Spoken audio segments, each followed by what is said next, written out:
Oh my gosh. Okay.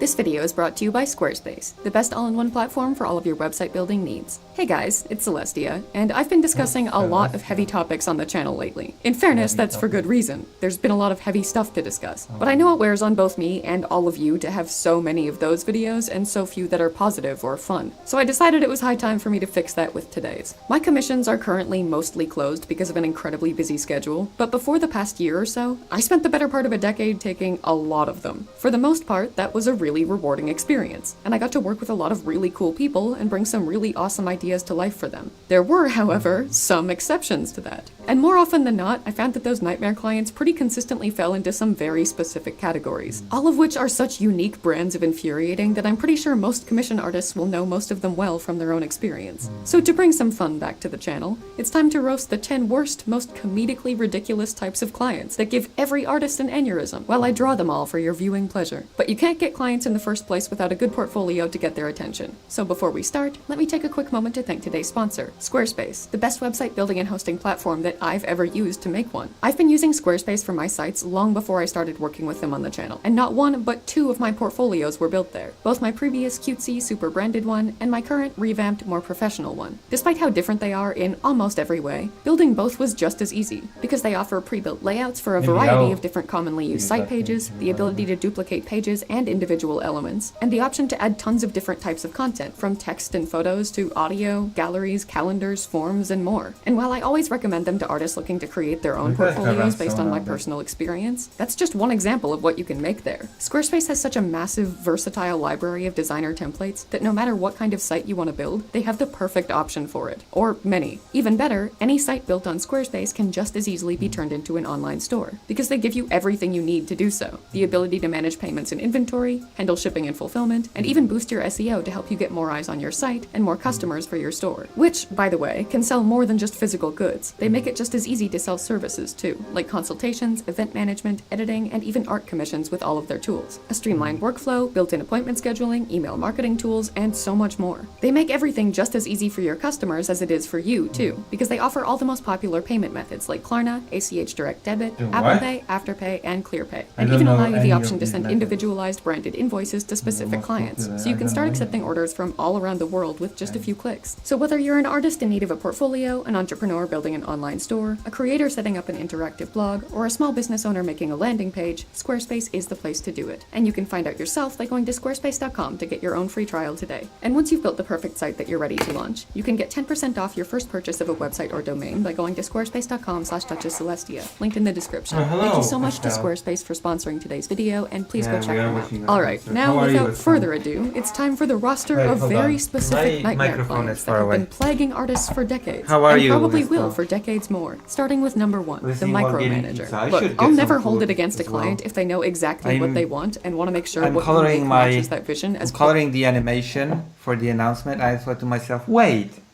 if I'm doing stuff that's very mechanic and I'm doing stuff while I'm doing that stuff, then I should go live and do it live, you know, to be able to interact with people while I do it, right?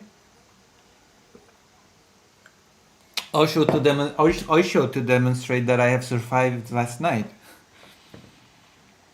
2 birds with 1 stone. I'm still alive, right? The Shahid, the Oreshnik. The Oreshnik did not get me last night. I've not been brought down by the Oreshnik. Very, very embarrassing way to die. By the Oreshnik. Very sad way to go. To die by the hypersonic missile Oreshnik. closely as possible. For a lot of people, that's literally the entire point of a commission, and I actually like it when I'm given very specific guidance as to what to create and how to create it, so that it's exactly what they want it to be. But there's a difference between providing that clear, detailed guidance in a helpful, productive, and appropriate way, and becoming the artistic equivalent of a helicopter mom who wants to physically attach yourself to my shoulder so you can watch over it 24/7, and inspect every brushstroke made on my canvas to make sure I don't accidentally commit the unforgivable art crime of using cobalt blue instead of sapphire blue blue on this tiny, almost unnoticeable part of their character's clothing. The micromanager client does not know this difference. This is the person who messages you for updates at least once a day until the commission is complete, and that's on a good day. And every single time you give them an update, they'll have at least 3 or 4 extraordinarily nitpicky revisions to request that are about as reasonable and significant as move that strand of hair 2 pixels to the left, and change the font of the writing on the character's sweater from that abhorrent Arial to the far superior Helvetica. Don't even get me started Hello, on the, Dr. could you Jones. show me the 10 Yeah, I'm variations alive. of this one minute detail? Because I'll know which one looks But right when I depressed. see it. And they won't Because just you're not request the playing revisions Resident and Evil trust that they'll with be me. included in the next progress picture you send. That would be far too rational I'm and alive, reasonable but for them. depressed. They will message you asking if you've completed the revisions within hours of requesting them, and they'll want to see right now if you have. By the time this client's commission is complete, Also, by the way, I'm continuing my quest to become the biggest streamer in the space, so thank you for being here. Also, the video that I've uploaded about the Pragmata game, the little girl game video, this has like 1400 views now, 1400 views, because people thought that I'm criticizing their favorite game, and they got all angry, even though I gave the most neutral take, and I even said I like the game in the video, but whatever. People don't care. People read the title, Pragmata. What was the title? Pragmata. What was the title again? Sorry, the title was something. Pragmata. Lures in. Not lures in. God, my brain is like Swiss cheese, I guess. Pragmata attracts weirdos. Yes, Pragmata attracts weirdos. And people saw the word weirdo and thought, oh god, this has to be about me, which is telling, but they were like, this title has to be about me. How dare you? And they went and unliked it and left a mean comment. Like, how dare you insult my game? 1476 views. Right? 56 dislikes. Because people could not be bothered to watch the video in which I said I played the game, I liked it, and I just avoid the discourse because I don't care how people react to the games that I play.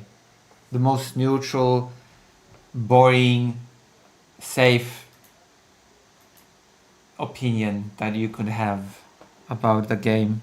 But people still didn't like it because I guess I'm too trans. So there you go. I'm too trans to be giving such opinions.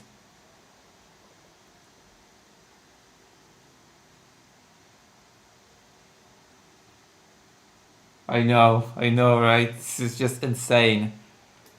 They usually say, oh, this guy must be on a watch list, or you're ugly.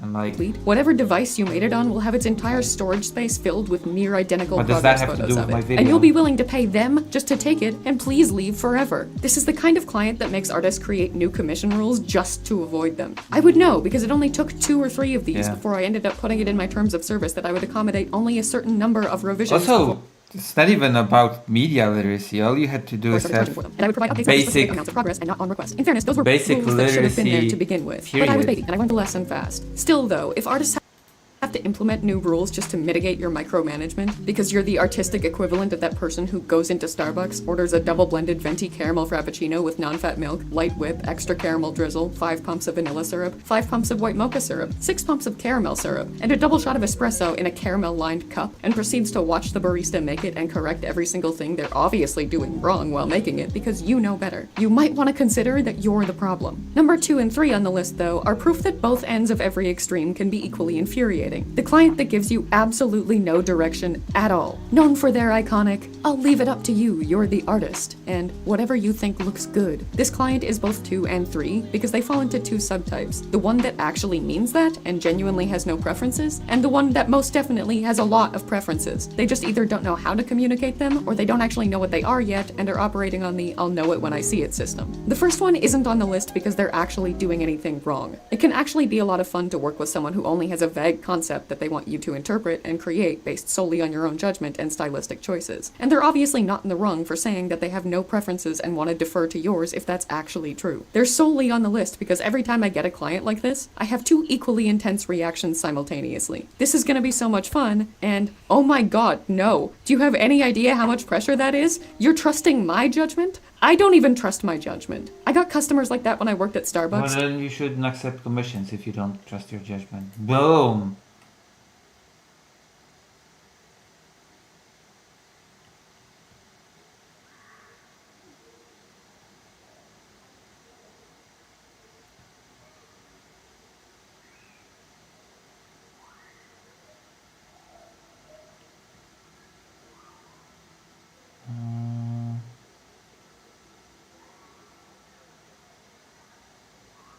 Wait.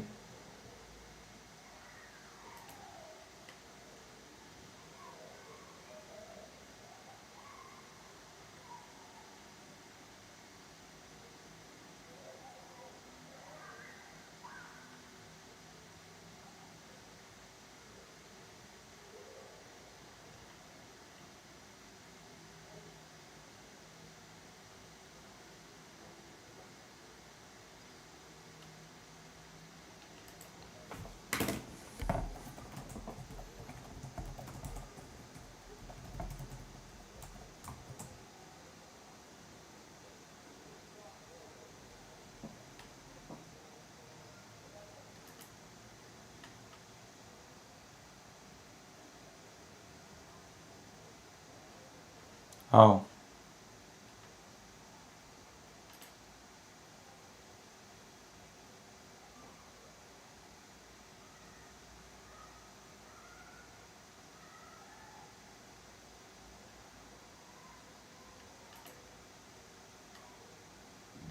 Mm.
Sorry, I had to correct something with a volunteer thing.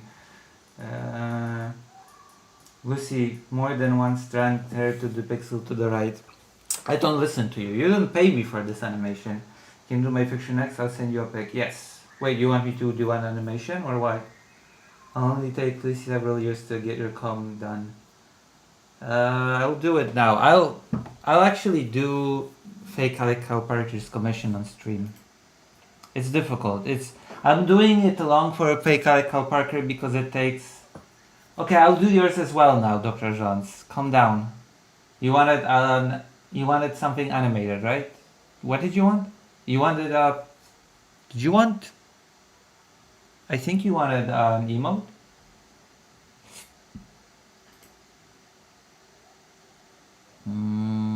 Did you?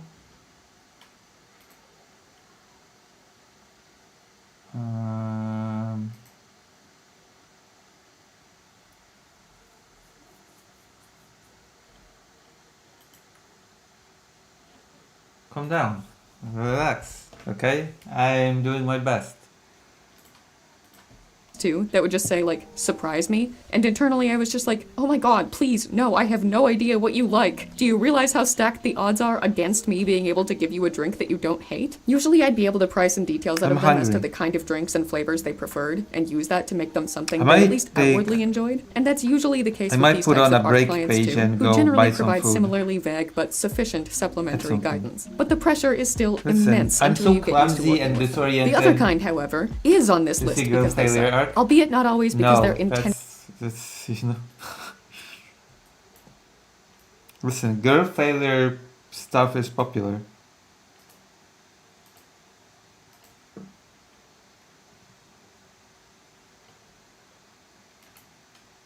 I do cool animations. I do. Wait, where's the photo, Estelle? Where's the picture?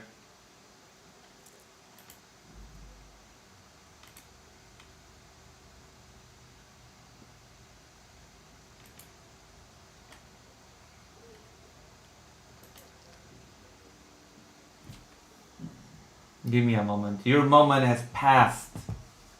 Also, if I were a traditional girl failure YouTuber, I'd be continuing to be a VTuber, first of all, and second of all, I'd be a right-winger. And talking about white replacement. Okay, that's the classic girl failure. And I'll be saying slurs on stream or whatever. That's the classic, okay, thing to do.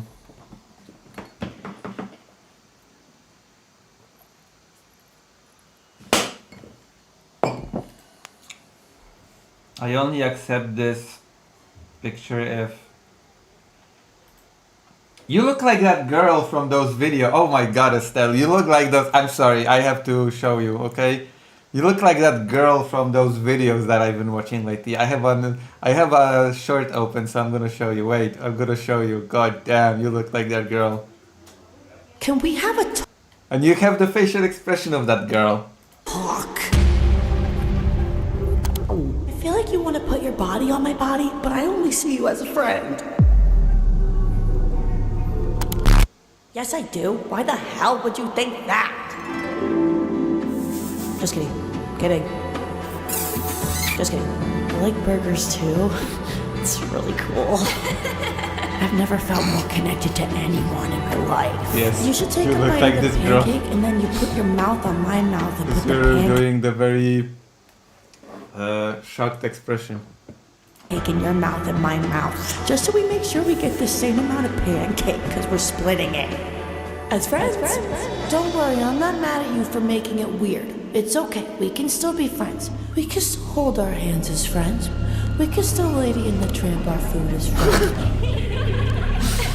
I like those shorts. They're very uncanny and weird, but I like them. We're really gonna throw our whole friendship away just because I tried to do a boundary. Do you want to do the Goodbye Kiss as friends?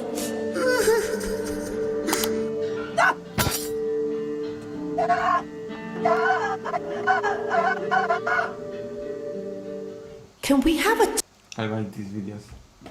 Okay, let's continue. Intentionally being an asshole. In some cases, they don't realize that they do have preferences or a vision for the piece that they I look want nothing until like they this. give I you meant your creative facial freedom and you expression. deliver something that conflicts with that vision. And they realize what they I do didn't want by really seeing mean what the they look. I don't meant want. But your regardless facial of expression. why, it's extraordinarily frustrating to be told, yeah, here's a vague concept, do whatever you want with it. And then you do whatever you want with it, and then be told, no, not like that. This Do is what very I want with extreme. it, but didn't tell you have a until very just now. extreme- Like, you Okay, can't give me very literally intense, no information about what you intense want, and then focus, request a facial million expression. revisions because the sketch I gave you based on nothing didn't look how you envisioned it, after you specifically told me that you didn't have a particular vision for it at all. This is the kind of client who will say, yeah, just draw this character Also, you in this doxed setting. your The rest is location up to in the you. photo, And then respond to so the I can sketch with, know. oh, that's not the specific pose, expression, angle, don't and know, stop composition you. that I wanted. Can you change everything so that it is? Okay, so the rest wasn't up to me then. And even this is the best case scenario, where the client actually does have a vision for the piece and they're just figuring it out by having you throw creative spaghetti at a wall until something sticks through a million revisions, rather than establishing it in the first place. At least they articulate the changes they want made. Half the time, they're significantly more vague than that. This character in this setting is a gift compared to just, like, make them look cool. Similarly, change the pose, expression, angle, and composition is also a gift compared to, that's not really what I had in mind. Can you try something different? Without absolutely any clarification as to what different means. I am begging you, please, if you commission an artist and you have an idea in your head of how you want the piece to look, at least make an effort to try to articulate that to the best of your ability and tell them, rather than forcing them to figure it out through 15 rounds of ridiculously vague revisions. But let's move on to the fourth nightmare client. The one who's really, really excited to offer you the lucrative opportunity to work for them in exchange for exposure. We all know this one, and I think just hearing the word exposure is enough for most artists to feel their souls physically leave their bodies and depart to the afterlife. Like, yes, wonderful, thank you so much. It's the currency that buys exactly nothing. Obviously, it's long since been established that working for exposure is almost never a good idea, but there are some instances in which it isn't the worst idea. Like, for example, if you're working on a big project that is likely to get a lot of attention and has the potential to reach a big audience, and your art will be clearly credited and promoted upon its release. In that case, exposure actually does have some value for you there. And depending on the amount of work involved on your part, it might be worth doing it for free. In most cases though, projects that actually offer a valuable amount of potential exposure for the artists working on them have enough funding to pay those artists and therefore should, but there are quite a few exceptions where there's small indie projects that don't actually have any funding but do have public interest, and those may be worth working on for exposure alone, especially if you're actually passionate about the project. This particular nightmare client, however, is not asking you to work on one of those projects. In fact, they're not asking you to work on something that will be seen by literally anyone but them. I can't really afford your rates right now, but it would be great exposure for you, they say, requesting a random commission of their OC that will, at best, be posted on their social media where they have 6 followers, one of which is their mom. But don't worry though, they'll credit you and get your name out there, which begs the question, to who exactly? They posted, they recommend you to others, and by the grace of God, one of those others is interested in hiring you. Except you've been recommended by someone you did free work for, who probably told them that you did it for free, and who now probably thinks they can get you to do theirs for free too. Amazing news! The exposure you worked for just got you new clients who are exclusively willing to pay you in more exposure. This particular client is essentially just trying to convince you to let them pay you with vibes, because that's really all the quote-unquote exposure they can offer you amounts to. And like, I would love it if I could call my landlord and say, just so you know, I made art for like @pizzaroll1234 on Twitter, who has sent me extraordinarily good vibes in return, so that's how I'll be paying my rent this month. Thanks. But unfortunately, I would be homeless. The fifth hilariously awful client is one that I'm a little hesitant to include, just because I know some of my family members watch my channel, but it's, well, exactly that. The close friend or family member. Now, in fairness, this isn't always a nightmare client. My grandparents commissioned a painting from me and were absolutely perfect clients, as was an old friend who commissioned an illustration of her wedding photo. Not every family member or friend is this client, but I have had many that have been, and it's the bane of my existence. Your pre-existing personal relationship with this client is basically viewed by them as an open door to treat art commissions from you like unpaid personal favors that they're owed. Because, you know, they'd help you out if you asked. At the very best, they expect you to give them a massive discount because they're them. You've known them forever. You love them. Come on. But it's a lot more likely that they'll just sincerely expect you not to charge them at all. And the moment you bring up rates, you're gonna get hit with the, oh, I thought you could just help me out with this, like that time that I helped you out. That's what friends and family are for. Or, come on, you'd charge me? Yes, twice removed step-aunt Stacy, because it's my job. And the fact that I'm an artist doesn't entitle you to free art just because we share a last name and drink wine together at Christmas. And more often than not, they follow it up with, oh, it's super simple, don't worry, it won't take you long at all, before describing a piece that rivals the Sistine Chapel's ceiling in complexity. And you can bet your ass that if you actually do cave and make it for them, not only will they consider that an open door to request a million revisions, because they're not a client, they're your buddy, who needs to worry about things like following your terms and conditions for commissions. They will also most definitely be back to ask you for more quote-unquote favors in the form of free art again. And the worst part is that they aren't just a regular client. They're a person that you actually care about and have a relationship with that you don't want to damage. So it's not like you can really just tell them to fuck off. I mean, you could, I guess, and you would save yourself a nightmare client, but you would also probably either lose a friend or become very unpopular at family gatherings. Alright, the next worst client is definitely more niche, and probably one that less of you watching this are likely to have encountered, but I'm including them anyway because I've worked with at least 3 of them that I can recall offhand, and it's like that quote, if I had a penny every time I worked with this client, I'd have 3 pennies, but it's still really weird that it happened 3 times. And by really weird, I mean completely unacceptable and very worthy of roasting. Things start out fine with them. The commission goes smoothly, there are no red flags, you get the work done without issue, and they're happy. Mostly do my pictures, it's super simple, it will take no time at all. After I finish coloring. I mean, I will give you that you've given me something that is easy to simplify into what are these drawings on the... Are you testing new glasses on this? I feel like you're testing new glasses on this because of the... or whatever.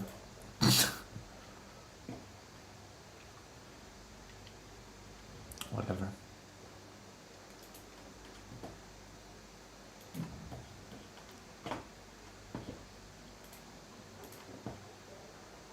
With it when it's finished. Great, perfect. And just when you've finished thinking the words, "that went well," they pop back up in your inbox with one final gem of a message. It's cool if I use this for merch, right? I'm fucking sorry? Have you heard about this crazy new concept called commercial rights? Those things that people charge literal hundreds of dollars for on top of the commission cost itself, because that's the industry standard for commissioning art that you intend to make money from? The things the cost of your commission very specifically didn't include? In no world is it acceptable to just say, "Oh, by the way, you're fine with it if I sell the art you just made me, right?" As some kind of flippant afterthought post-commission. I realize that just like some artists are new at taking commissions, some clients are new at ordering them, and might not have the experience or knowledge necessary to understand the significance of this particular issue. But even then, if you're planning on using an artist's work on something you're selling, you have the responsibility and obligation to do your research into commercial rights if you don't already know about them, long before you actually commission that artist. It's also in a lot of their terms and conditions, which they have to read before ordering it, or they're supposed to have to read, but no one ever reads them anyway. And even then, that ignorance is the best possible explanation. A lot of these clients are deliberately trying to take advantage of what they hope is the artist's ignorance of the actual value of commercial rights to their work, so they can get them for free, which is significantly scummier. Wow, but even now if it you've is doxed just out of yourself. complete ignorance That is in a your situation building in which is in money one is being piece. exchanged and Thank you, intellectual Master, rights yeah. are potentially I am being alive. infringed upon, is still not okay. Art costs more if They it's going to honestly be did used not to get make to you me, money. And I feel like which that's not a is difficult cool, concept because to it would have grasp, been but it's still embarrassing to one die this from client is Anarashnik. incapable of understanding. And they basically become the embodiment of the surprised Pikachu face when you try to explain. Some of them, and these are the ones that I think are probably know that acting Pikachu solely did out of not want innocent to ignorance, evolve in will the just be like, anime? "Okay, no problem, I didn't realize that." And it becomes what is hopefully a learning experience for them and a non-issue for you. Others, however, do one of two things instead. They double down and try to convince you that it's really not a big deal. They won't sell a ton of it. It's just a super small store anyway. And they'll give you credit and exposure in the process, at which point they and the exposure client from before might as well just get married and make exploiting artists into a fun little date. Option 2 is when you realize that what happened isn't actually that they're asking for permission at all, but forgiveness, because they've already started selling it and only now realized it might be a good idea to ask you if that's okay. Technically at that point, you do have the right to pursue legal action, and you most definitely can and should at least get their listings taken down for infringement if they can't be convinced to take them down themselves. But regardless, this particular outcome pushes my self-control to its limit and makes me wonder if, you know what, maybe this time I can resort to violence as a treat. I haven't yet, but I think I might have had I encountered the worst, final, evolved supervillain form of this client that I've only heard of from others. The one that doesn't ask at all. They just complete the commission, use the art on merch, and never say a word about it to you, leaving you to eventually encounter your own art in the wild adorning a super cute t-shirt that you never authorized the production of, that's mocking you with a price tag of like almost half what you were actually paid to make it, that's now going into their pocket. Don't be this client. But before I have an aneurysm from discussing them alone, let's move on to number 7, which is two versions of the same coin that end up basically being the exact same brand of annoying. The client who comes right out the gate with an impossible deadline for completion, and the client who assures you that there's no rush at all, when there is most definitely a rush. The first one, at the very least, makes their ridiculous expectations for the speed at which they expect you to work known immediately, rendering them significantly more harmless than their counterpart. They hop into your DMs, explain the fully rendered, complex piece with a background that they want you to make, and then explain that it's super urgent and they need it done ASAP, ideally within the next couple days, maybe tomorrow. Yes, you're gonna want to implode because that's physically impossible unless you decide to forego sleep, food, and literally any other obligations in your life, be they social or work, which they most definitely will not compensate you for. But because they're so upfront about it, it's very easy to just politely inform them that you're not able to work with that timeline and internally laugh them out of the door of your inbox. Some will put up a fight and try to convince you that it's super important and they really, really need it done, but you still haven't agreed agreed to work with them yet, so you still have and should take the option to say, clearly not important enough for you to plan ahead for it to follow a reasonable timeline, and call it a day. That's what makes their counterpart so much worse. They lure you in with a false sense of security. You read the words, "There's no rush, take your time," and for a brief,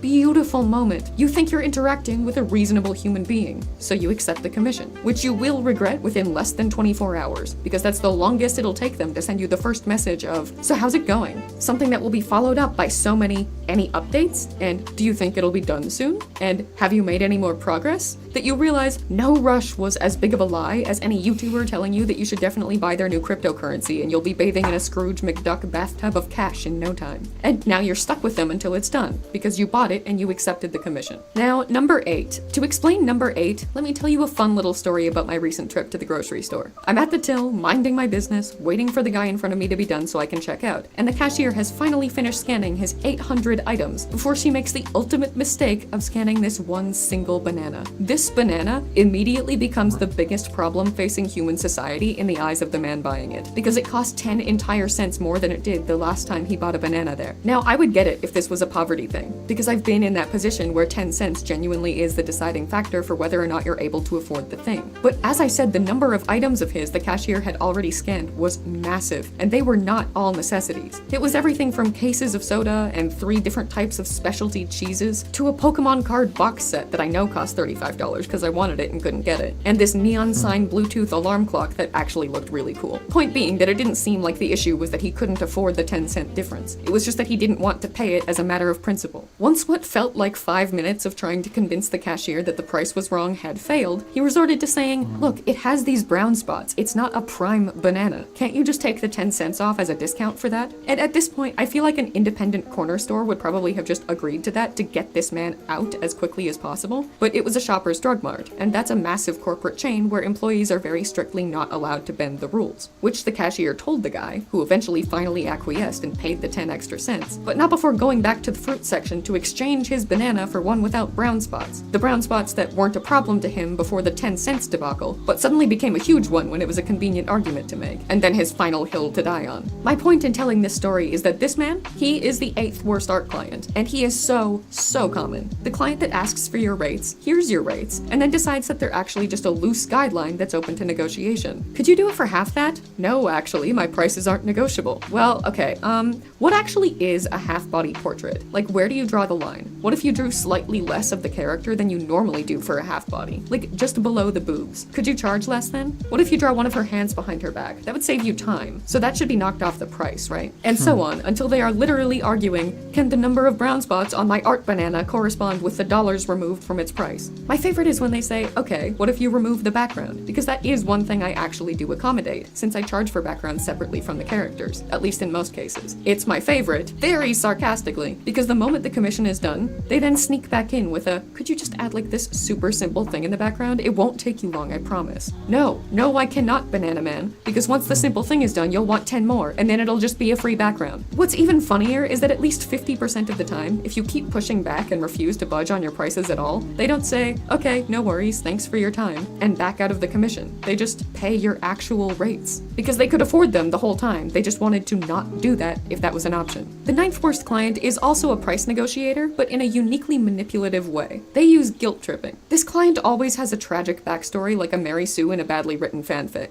They don't just want a discount, they need it, because it's for their dying great uncle whose last wish was to receive this piece of art of their OC, or they were just kicked out of their home and lost their job and robbed at gunpoint and in a really bad situation right now, but are miraculously able to prioritize getting a reduced price for their commission rather than food. And once they're done sharing that tragic backstory with you, they all end with basically the same kicker. So I'm so sorry, but could you do it for a little less? I hate to ask, things are just really hard right now and it would mean a lot. Bonus points if they add just whatever you think is fair, basically setting you up to decide how much their pain is worth to you monetarily. I think the reason this client really bugs me is because I don't know how much of what they're saying is true. In a lot of cases, this is literally just a setup for a scam. am, and it's a complete lie. But other times it's something like, my little sister is really sick right now, and it would mean the world to me if you could draw her favorite character or her OC, but I don't have enough money to pay your usual rate. And like, honestly, if that's true, yeah, I will charge them less, and I will draw whatever's gonna make their little sister smile for whatever the client can afford to pay. But the number of clients that just lie about it make me so suspicious that I struggle to trust the ones that are being honest. And that's honestly the worst part. They ruin it for everyone else. Finally, we're at number 10. Probably not the worst client on the list, but definitely up there. The ghoster. They, like the client who thinks commercial rights are a work of fiction, start out wonderful. They're nice, reasonable, no red flags are raised, so you accept the commission. You start work on it, and within a couple hours or days or whatever your pace is, the sketch is done, and you send it to them for approval. Which you can't actually continue to work on the piece without, because what if they want revisions? If you start on the line art without getting approval, you might have to start over. And trust me, with this client, you won't get it. Delays are normal, life is busy, okay. But on week 3 of hearing nothing from them and being able to do absolutely no work on their commission as a result, one begins to start losing patience. Once it's been 3 months, one begins to wonder if they've been kidnapped and are now living out the plot of Taken, because that's pretty much the only acceptable excuse for leaving you unread for that long with absolutely no response whatsoever. This is particularly bothersome if you do what I do and take half payment up front, because you owe this client work for what they've already paid, and you can't create that work without their input, so it's constantly in the back of your head as this item on your to-do list that you can never ever check off. Finally, after a million fucking years, they answer, and neither of the 2 answers they can give are any less infuriating than the other. Looks great, sketch approved, is a relief because you can continue, and also the world's biggest slap in the face because you could have been continuing this whole entire time, and instead you had to wait until they found the convenient moment to glance at it and send you 4 words, and you know it's gonna be the same with the next stage.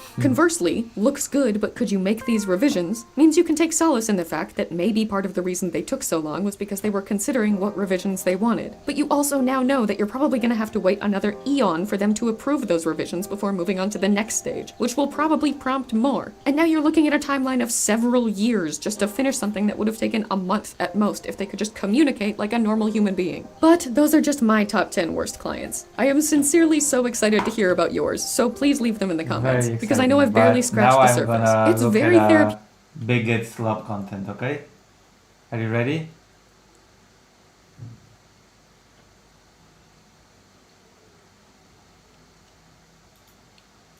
What is this?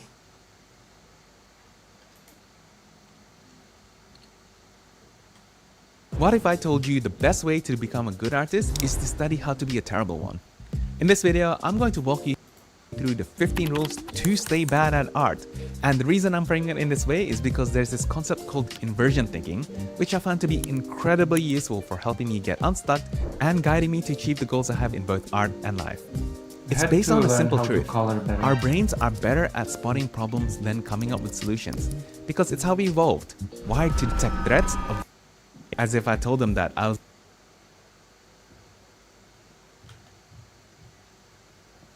before you draw. Yes, look. Wonder if I got a answer to my comment. No.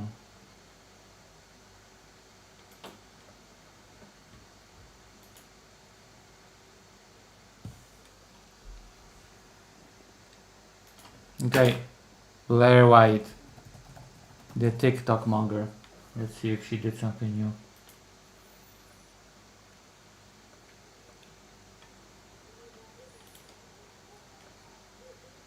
The wave of detransitioners happening right now. What? I'm clicking on videos. Okay, let's go to Blair White Live. Let's see, is there anything slop? The Blair White Project, that's the thing. Okay, show me the slop. 4 days ago. Lily Tino returns even worse than before.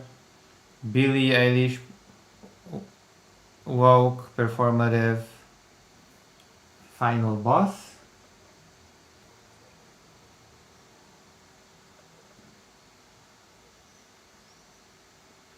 Who did a stream?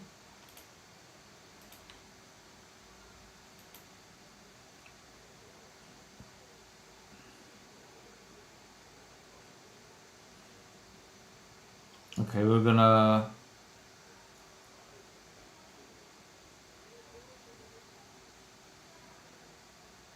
Blair White made a video why I would not detransition.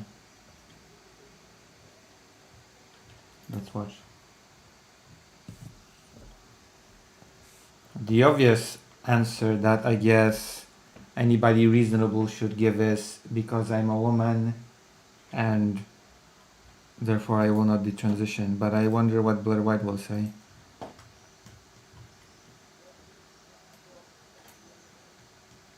The go-to reasonable answer would be, well, just it's because I'm a woman. Why would I detransition? But whatever. Would you ever detransition if God told you to do so? Love you, Blair. Has your opinion on Trump changed since he's been elected? Did we fake the moon landing? Is it gay if I'm dating a trans woman? You tell me, babe. Is it gay if I'm dating a trans woman? You tell me, babe. You tell me. Because I think what's gay is asking someone if you're gay. Right? If you have to ask somebody, am I gay for this? It's probably a little gay, but is there a better word to describe you? Are you bi? Are you just a colorful individual? What are you? You tell me. I think the concept of asking somebody else what you are, that's the thing that's a little bit gay. I'm not going to say it's fake and gay because it's clearly genuine, but I'm not going to say that it's a question I can answer for you. Ask yourself, look within that little gay heart. And maybe ask God about it, but I'm not here to tell you that. Would you ever detransition if God told you to do so? Love you, Blair. You know something people just don't talk about enough when it comes to quitting vaping or smoking? It's not just the nicotine. It's the habit. The hand-to-mouth motion, the oral fixation, that moment when you just need to... Wait, Blair White will say that she won't detransition because it's just a habit? Reach for something. When that routine disappears, that's usually when cravings hit the hardest. That's why I've been trying something called Fume. Fume is a flavored air device designed to help people replace the habit loop. They're No, thank you. chewable mouthpiece, which gives your win those on the screen. And use code Blair with your journey back. Thank you so much to Fume for sponsoring today's video, and now on to the rest of the video. Love you too. I would do anything if God told me to do it. And in fact, there's been many things since this whole entire journey of me having this connection with God. There's been many things that I felt like God has communicated to me, has pushed me to do, just different things, most of them very personal. And I have listened and it's always paid off. And so if it happened, then I absolutely would. But I also am very cognizant of projecting what people believe I should do or people believe is the narrative of somebody. Yeah, I'm very cognizant of projecting of what people want me to do and what my deluded fantasies tell me that God tells me to do. I keep them separate, okay? I keep it what I decide in my brain that God tells me to do. I separate it from what people whatever.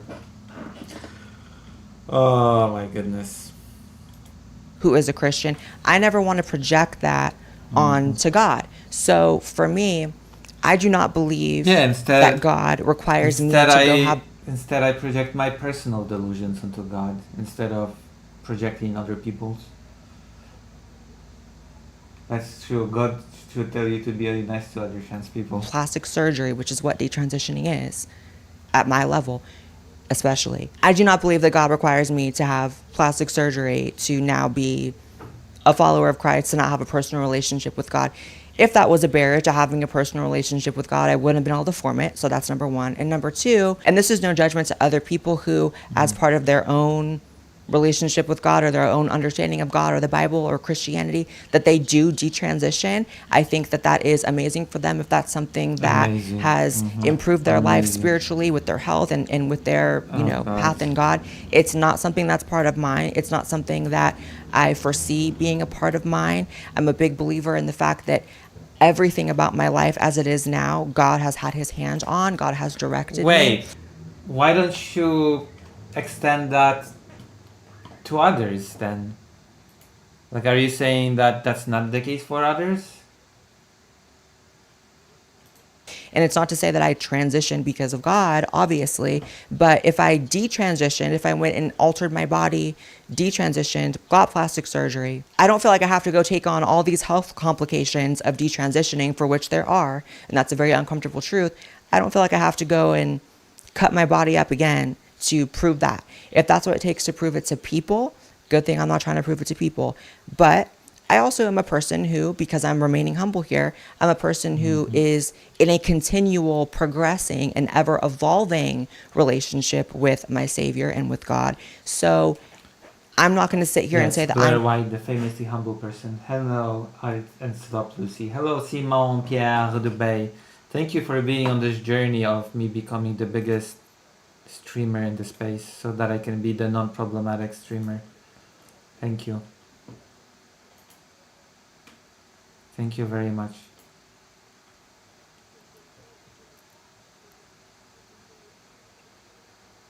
I'm also hungry, Simon Pierre Dubay.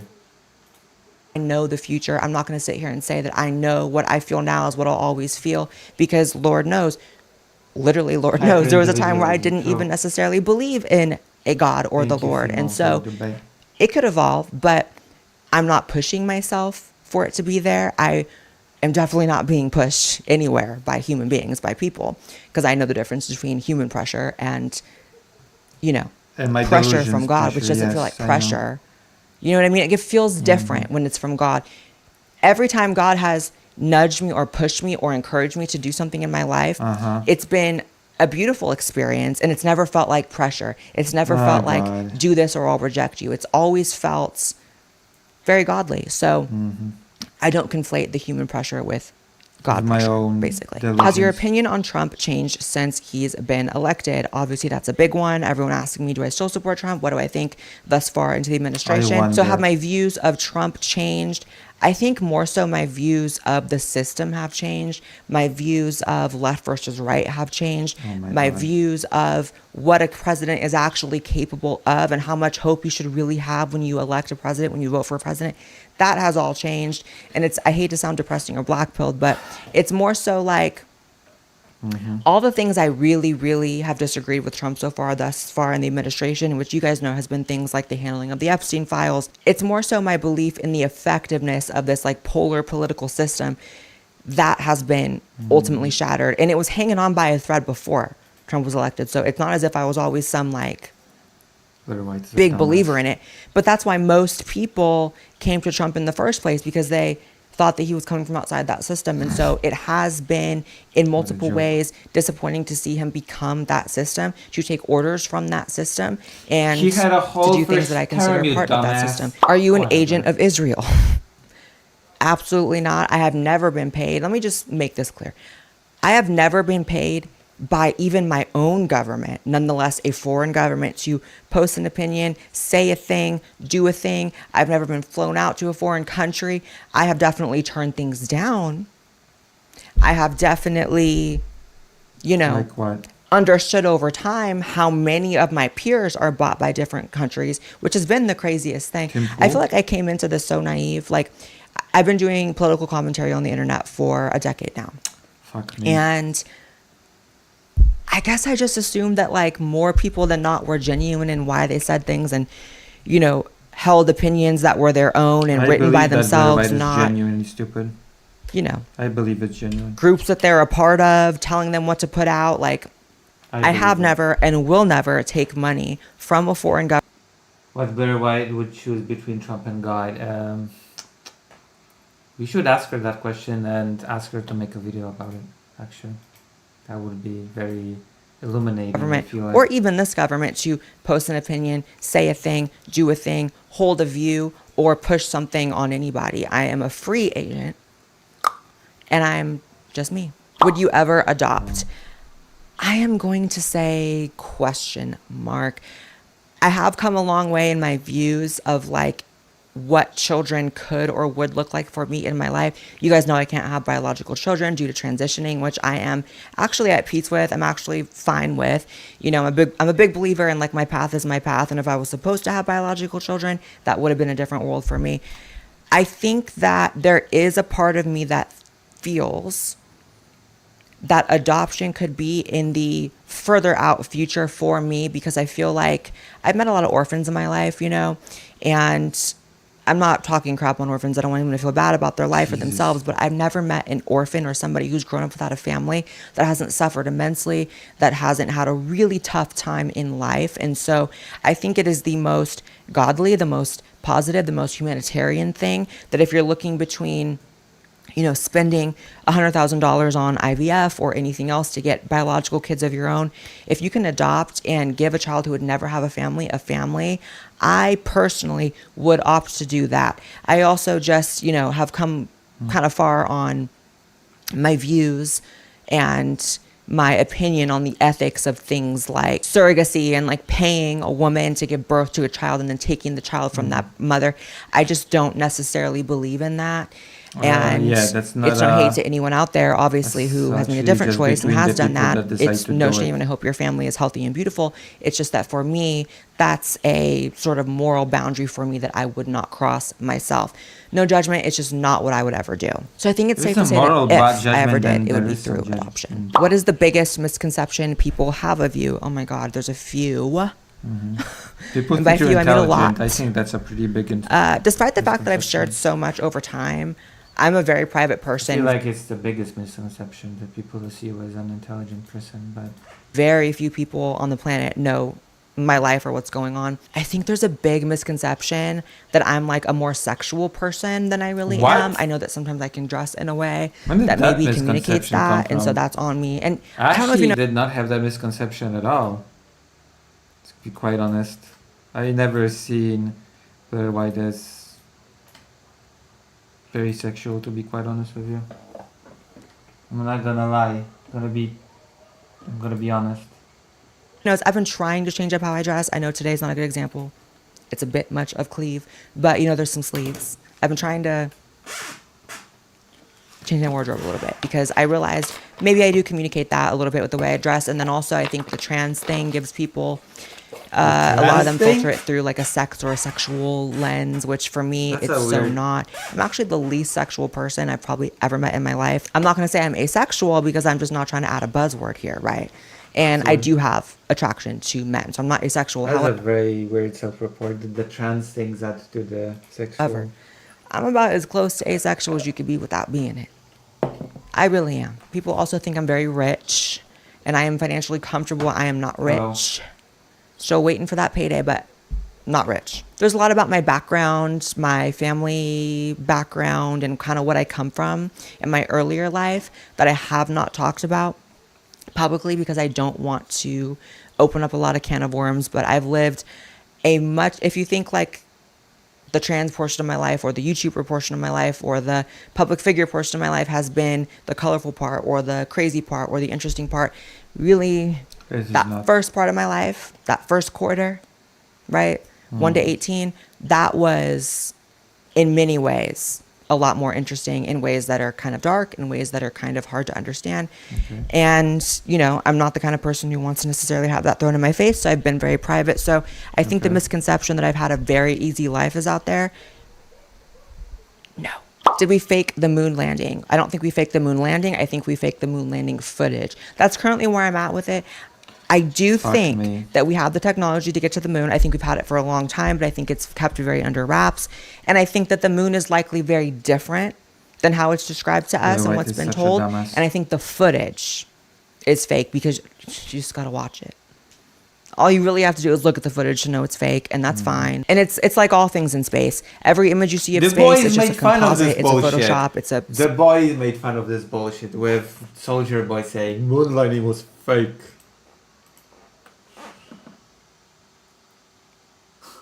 But White being a humble person is the biggest misconception. True. Something stitched together. I'm not a space is fake person. I'm not a flat earth person, but I am they lie a lot about space. They lie a lot about our capabilities. You are a conspiracy person. Traversing space or being present in space. Like, there's a lot of fraud when it comes to NASA. And that's why they've been given such a massive monopoly on everything space related, because they've unfortunately lied a lot. What? I think the footage is fake, but we have gone to the moon. We probably have They've stuff been up there right given now. a We probably got a monopoly base on the dark. because that makes no sense. Why would they be given a monopoly because they lie? The more you lie, the more monopoly you're given on things. What? Side of the moon. Elon said they're going to launch the mission to Mars from the dark side of the moon. You want to tell me they haven't put anything up there yet? I feel like they probably have. Do you feel cannabis elevates one's state of awareness, or does it cloud and diminish it? I think it can do either or, depending on the intention of the person using it. I think for some people, it can probably make you more clouded, more lazy, more hazy, more confused about life. But I'm sorry, I've had some of the best and truest realizations of life smoking a little bit of weed. Like, That I can have... explains unironically a lot. If your biggest life realizations and epiphanies were when you were high, okay? You know what? I believe that. I truly believe that to be the case, okay? Oh God. I believe it.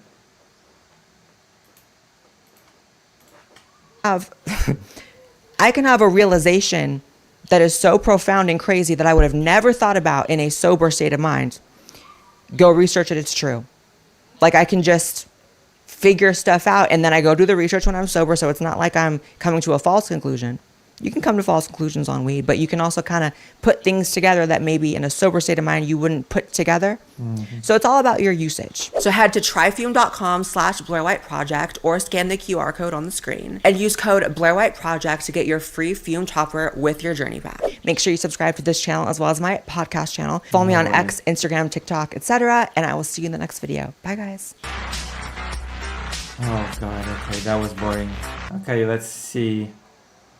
Body negativity, there you go. But that's also privilege. You're a rich white woman. Let's talk about how much privilege you have. Let's talk about how much privilege someone has to have to eat the amount of food on the consistent basis that you do. It's not always about the amount of food, by the way. Sometimes it's about the quality of food. It's about the fact that people that are not wealthy, this is very bad. This is just a horrible thing to say, considering that poor people can be overweight because they might not eat as much, but the quality of the food they're buying is lower because it's cheaper and more caloric, and it makes them fat. That is not something that I'm pulling out of my ass, by the way. And metabolism. To even get this size. Go tell that to the starving child that you're not privileged. I'm going to do my best to not use the O word because I find it pretty offensive. So I'm going to use fat-bodied. And in what world is fat-bodied less offensive than obese, which is just like a clinical medical term? How about we stop with the mental gymnastics and just do some actual gymnastics? This was so demented that I had to come on here and react to this. There is this otherworldly, borderline paranormal, how ridiculous it is, video on the Jubilee Network featuring Jillian Michaels debating a bunch of fat positive movement people, which, you know, I always say how ironic it is that So this person's supposed to be with God, and I don't know, God tells you to mock people for how they look? the fat positive Did movement. Jesus tell you when to do this? movement, their lack of this it your relationship is with their God? biggest problem. Like, it's really the whole thing. Anyway, the people in this video, though, like, I was almost having a mental breakdown watching this. Obesity is not healthy, and pretending it is puts lives at risk. If you want to be the first debater, get to the chair in 3, 2, 1. Hi. You know how they like run to the seat in every video? Notice how no running in this one. No. I'm going to do my best to not use the O word because I find it pretty offensive. So I'm going to use fat-bodied as we talk. Okay. Do you understand why people find it harmful and triggering? Overweight and obese is literally... Had Jillian Michaels stuttering. Not because you stunted on her, not because... Oh my God. I'm surprised she can cover Jubilee without getting DMCA'd. I mean, she has like a bunch of whatever subscribers. I don't do facts. All I need to do is hear other people's perspectives and come to my own conclusions. Asmongold's intellect is coming out, and not only... you made any type of point, but because of how absolutely ridiculous. It's so ridiculous, that's borderline paranormal. How are you a person The O word. I literally thought she was going to say like orgasm or something. What? What? And in what world is fat body What's wrong with the less word offensive orgasm? than obese, which is just like a clinical medical term? That is That's why insane. it's so weird. Literally just I swear to having God. too much body fat. Why It has nothing orgasm? to do with the quality of the person. Yeah, I agree with you on that. Are we going to debate the claim? Yeah, Or I just are wanted we to. Gonna, Yeah, I wanted to clarify though the are we language. going to pretend like I'm a 3 and you're my mommy, telling me how to talk? Wow. Speaking of health and longevity, there's something super interesting happening with a supplement called NMN. In 2022, Europe actually banned it, as they do with most good things. Not because Oh. Glitchmaster says overweight and obese are two different things. You can be like 10 pounds overweight but perfectly healthy. Right. it's unsafe, of course, but because Big Pharma was trying to turn it into a pharmaceutical medication that was going to cost people thousands of dollars, of course. So NMN works by increasing something in your body called NAD+. So Professor David Sinclair from Harvard Center Okay, for the enough. Biology I of know, I AIDS don't care. Quality, No, or my no, thank you so much no, about and now on no. their face that they're trying to be their mommy. They're trying to parent them, trying to police them. Like, no, you're not going to police That's the way true. I The say answer things, was also a especially clinical term. to pretend as if Jillian did anything offensive by uttering the word obese. I mean, that's a big fat joke. That's insane. That's insane. How do these people exist? How do these people exist? Like, how do these people exist? I've encountered Hello. some people that are like, you know, just too woke to be Hello. around, but I feel like How do these it's, people y'all are just exist? so caught up on some bullshit. Animation Isn't that is heart finished, disease a little by more the way. offensive? Isn't How that do you like shortened it? lifespan a little more offensive to your kids who you're going to leave early? The fact that you can't dress yourself in ways that you want a little more offensive? Like, I would be more offended by those things. What I'm curious about is if you care about people's health and you have people in front of you, and I'm sure you have people online who are telling you that the body positivity movement, or I prefer body liberation, body justice, body acceptance, body blah, all the good shit that Body we justice like. sounds a bit funny.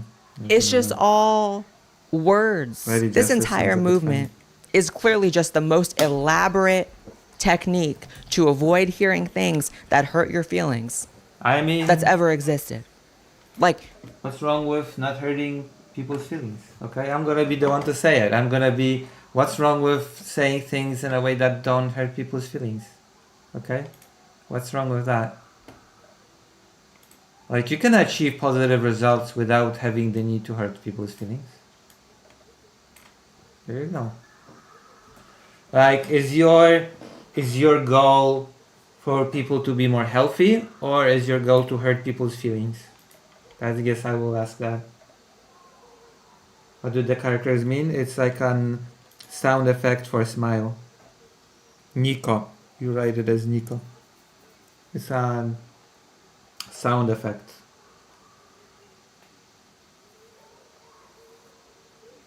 Onomatopoeia, I think. Well, yeah. What's wrong with not wanting to hurt people's feelings? Like, it's not necessary to hurt people's feelings in order to make them better, right? Like, if your weight is detrimental to your health, right? There are ways to talk about it without hurting people's feelings, right? Like, it's, what do you want to achieve actually? Do you just want to hurt someone's feelings, or do you actually just want them to be healthier? Right?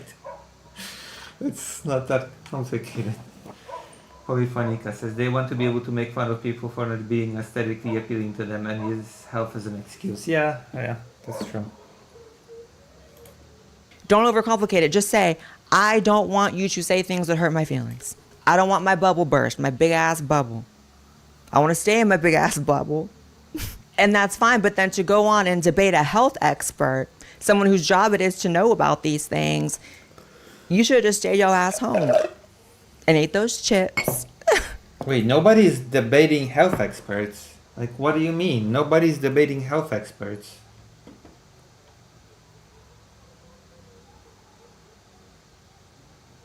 What the fuck?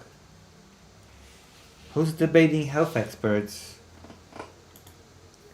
And kept it pushing. Actually increases their health then I don't understand your debate. Like, what are you debating if the fat people are telling you it makes their life better? I'm debating The fat people, Jesus Christ. our physical health, and I'm debating the people who claim that you can be physically healthy at any size. These people say that fat positivity helps them, so why would you be mad? Maybe because it's not really helping them. You can really see like that spirit of gluttony has just overcame them, that they The can't. spirit of gluttony. I don't know. People have. I think it depends. I think the health thing depends on many factors. Right? It's not if you're overweight, you will always be very unhealthy. You can be very skinny and very unhealthy. It depends.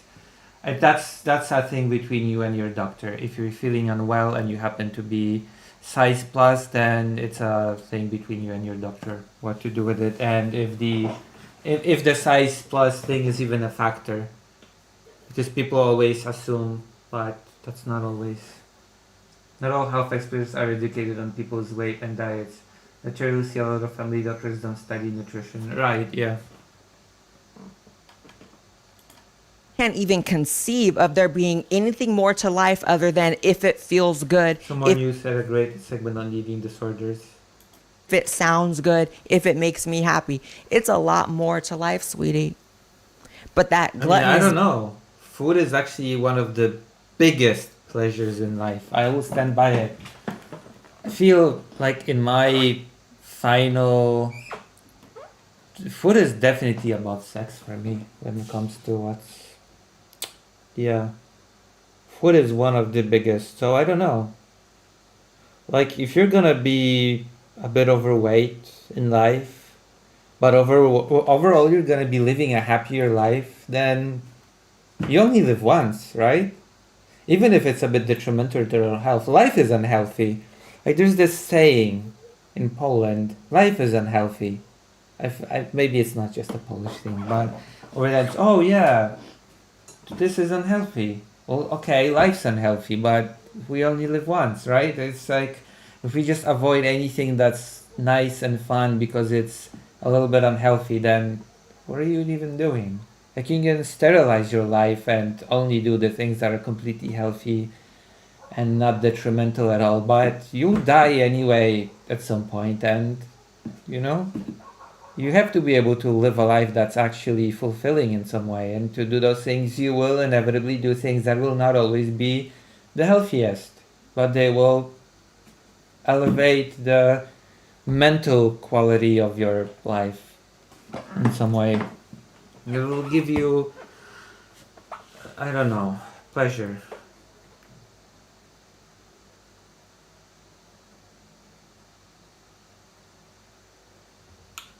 Polyphonica says, this is coming from a person that can have a deep thought about anything unless she gets high. That is true. That is true. Oh God, I forgot. Maybe she is high in the... Maybe she was high when recording this, so let's not cross, let's not be... I don't know.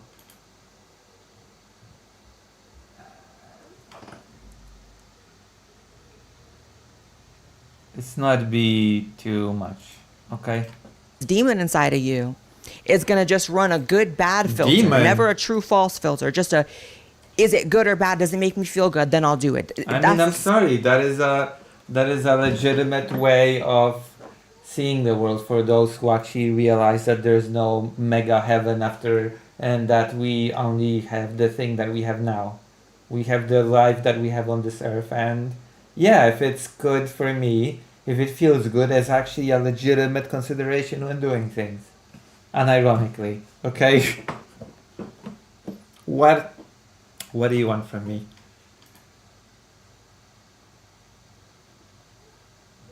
Same line of reasoning as a drug addict, as a sex addict, as anybody else who has this perpetual, like, chronic addiction. Yeah, but being addicted to drugs, the problem with being addicted to drugs and being addicted, I cannot believe I have to say it, okay? Being addicted to drugs or being addicted to sex, the problem is not with the drugs or with the sex. The problem is that you do it to the detriment to your everyday life. That's when the addiction part becomes a problem. Like, if you can indulge in sex and not have a problem in your everyday life and getting by doing any other stuff, then that's not really a problem. If you can partake in drugs in a way that would not be detriment to your everyday, then that would also not really be a problem. The problem is when it kind of affects your life in a negative way. That's where the addiction thing comes in.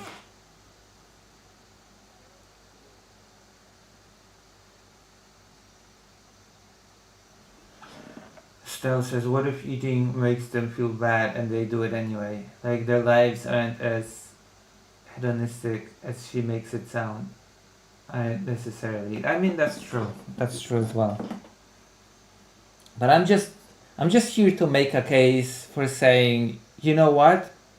Yeah, things being pleasurable are a legitimate consideration when you do things.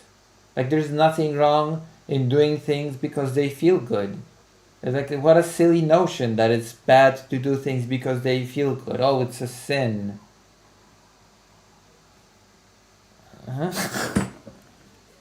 Okay. Like, even if it does feel good, what? Okay. I'm sorry, I'm not a Catholic. I'm not into self-whipping nonsense. I mean, people tell me that I am, but it's not even there. I'm very self-critical.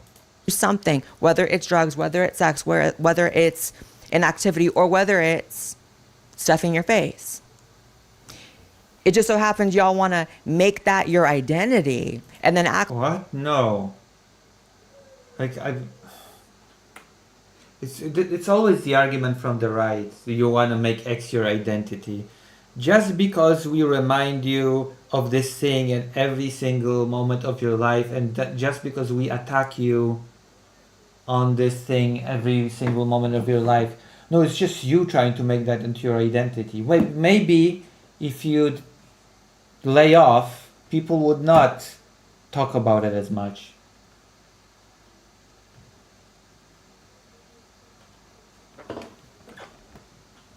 Okay, that's not really the point, is it? Like, dealing with people self-harm. Yeah, but plenty of people feel relief when they self-harm, so even you're, you know.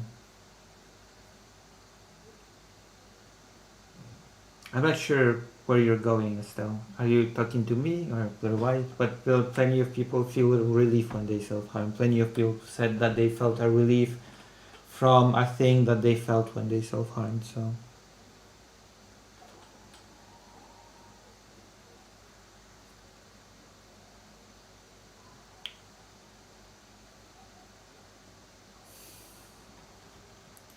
Like, it's not criticized. But she's not making. She's making an argument about gluttony, the sin of the sin of getting lost in pleasure. I promise you it is. I promise you it is. It's literally just a thought, and other people are free to say, actually, that's false. I think the thing in my head is like, why do you care? Kanye said, Blair White feels relieved when she denies herself things. Does she? So much. I mean, we are assuming that Blair White actually denies herself things. That's an assumption on your part, that she actually denies herself things. We don't know. We don't know what her diet is. We don't know. Maybe she has a really fast metabolism. Maybe she doesn't really deny herself anything. You don't know that. Maybe she stuffs her face and just happens to have a fast metabolism. We really cannot know that. There you go. Got him. Just because she says to others how they should do things, it doesn't follow that she does that herself.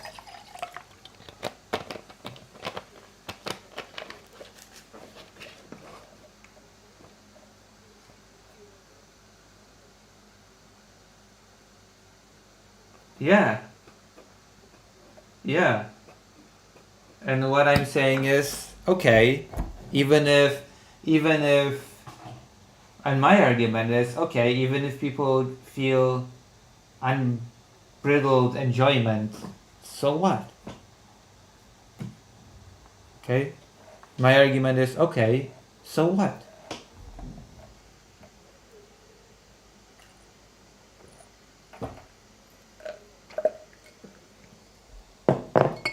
And for some people, that's probably true. Okay, so what's wrong with that? Even if it's true. That's my question, I guess.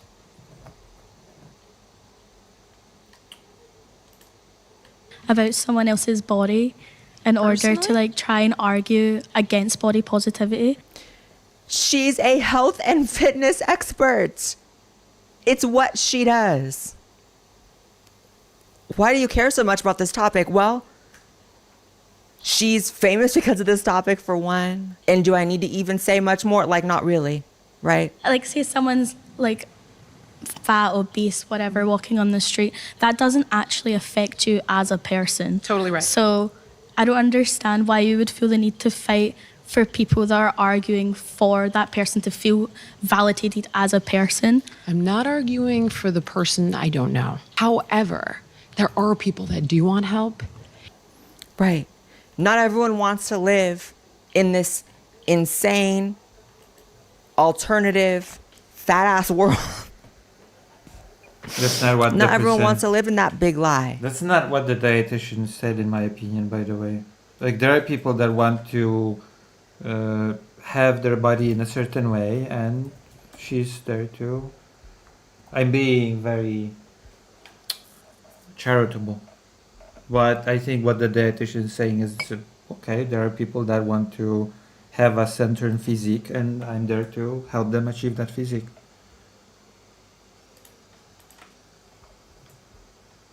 Not, I don't want to be in this alternative, whatever.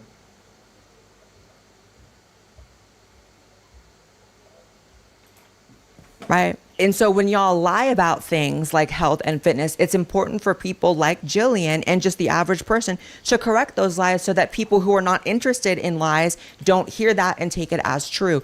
It's like they just want permission to eat and lie. Wait, what's the all lie? they want. Let me eat and lie all I want. What's the lie? I want to eat a lot and I want to lie a lot. What's the lie? That's them. Or people use the word obese. Okay. So what is your thought on this oversimplification? I think actually the medical industry and a lot of health professionals have oversimplified. I'm sorry if that's happened to you. I think you're seeing the wrong people. I know a lot of really good people. But that's also privilege. Of course, you know a lot of good people. You're a rich white woman who's been on television. And I would love to know, somebody. Let's talk about how much privilege you have. Let's talk about how much privilege someone has to have to eat the amount of food. Yeah, I already covered this. I already talked about the fact that being size plus is not indicative of being well off. Actually, it can be the very opposite. If you cannot afford a certain type of diet, if you cannot afford a certain types of foods, if you're like cheap food can be very caloric. Calorie dense. That's true. So it's like, it's silly. It's silly. Food on the consistent basis that you do to even get this size. I want you to go tell a starving child somewhere that Jillian Michaels has more privilege than you do. How much privilege do you think you have in comparison to the millions of people around the world for which food scarcity is actually an issue? Go tell that to the starving. There are different types of food scarcity. There's famine when you just don't have food at all, but there is food scarcity when you don't have access to certain types of food that allows you a certain balanced type of diet. It's silly. It's silly that I have to say this. I feel silly for having to say this, but whatever. I guess, again, this person said that she only has her deepest epiphanies when she's high as a kite, so I don't know. Child that you're not privileged. And it's so crazy because as somebody who did grow up in really not a lot of money as a child, there were times where there wasn't a lot of food. I luckily was never in a situation as a child where I had no food. My parents always could provide food for me. But there were times where it was not always just like hella food in all the pantry. Like the fridge was not as full as I would have liked it to be. Okay, great. I had situations and when I was a kid when there was a little food to eat in a given day, but it's like somehow I did not grow up to be illiterate on certain things. I don't know. Oh my goodness.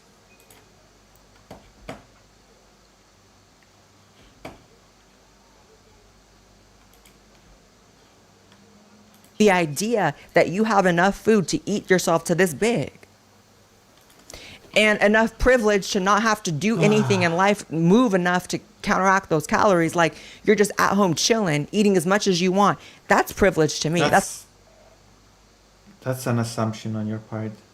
That's just, I don't know. How do you know this person doesn't move? Why do you assume these things? It's silly. Again, that's silly. I know people that move quite a lot and they're overweight. So also, from what I understand, the crucial part about having a certain physique is the bigger contributor is actually the diet than how much you move. But whatever.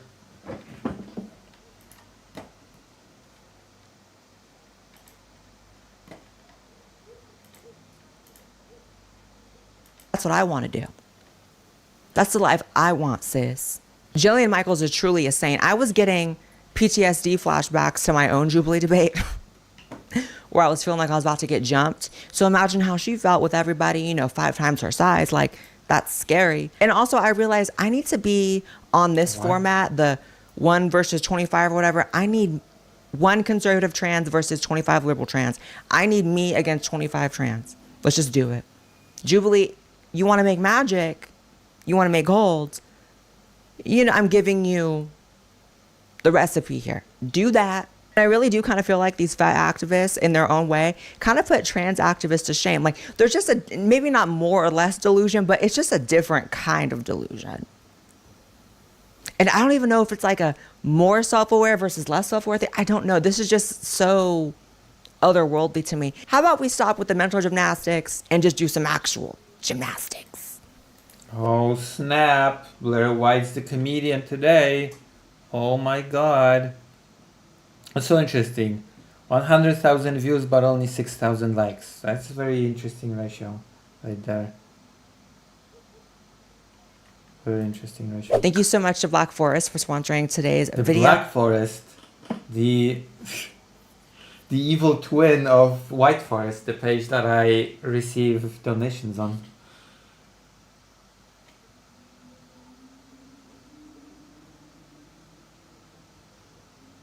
These people want to talk about diet and exercise, but will become rabid when you mention the health benefits of veganism. Oh. Make sure you check them out in the link in the description. Follow me on. Also, interesting about veganism because we've watched a video. What's wrong with eating honey? Does veganism tell you not to eat honey? I know it's an animal quote-unquote product, but isn't honey just bee vomit? Is it just bee vomit? What's wrong with eating honey? What's wrong with eating honey according to the vegan gods?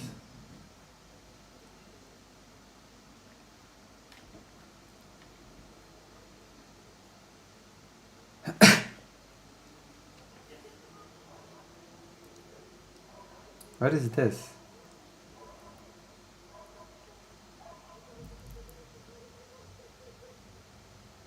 Cozy games and misogyny? What is this video?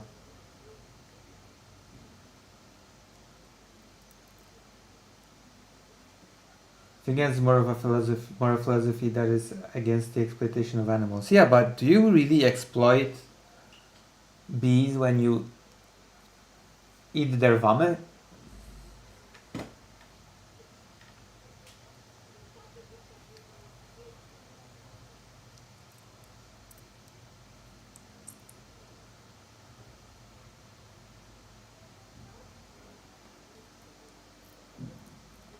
Oh yeah? Should we watch this? Oh, Hello. I didn't see you there. I was just playing a cozy You game on cannot see me. It's a pre-recorded video, so you literally cannot see me. my Nintendo Switch 2 system. Cozy game. Oh my gosh, this person is rich. God damn. Those rich content. 1 million subscribers. Okay, that explains all. Oh yeah, I'm just playing on my console that you plebs cannot afford. And by you plebs, I mean me. I cannot afford a Switch 2. I wish. I'm in the red. I'm in debt. Okay? If you own them as your property and steal their vomit. I mean, technically speaking, I don't own bees as property. They just happen to live in my garden. I mean, I don't have bees, but the theoretical bees just happen to live in a beehive in my garden, and I don't know, keep them and feed them and just take their vomit. Right? It's not like it's like I trap them, right? They can leave. Games are kind of paradoxical in nature. Over the last few years, the market has been absolutely flooded with wholesome indie titles about farming, decorating, and befriending cute talking animals. Some of the biggest games in the world right now are cozy games. Pokopia sold over 2.2 million copies in its first 4 days alone. The what? What the hell is Pokemon Pokopia? I never heard of this title even.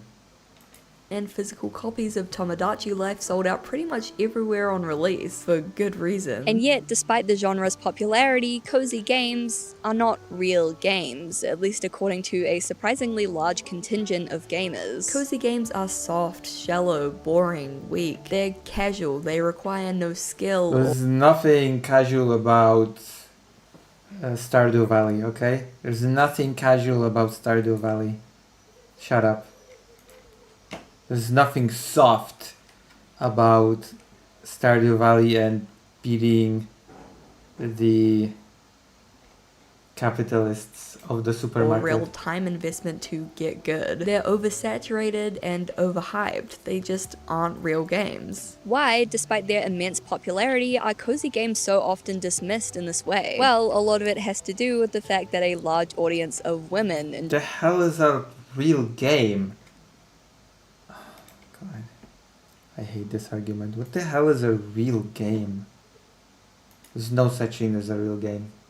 enjoy them. Today I want That's still stealing their honey, but it's an interesting debate. Wait, if I took your vomit, would you be saying you're stealing my vomit?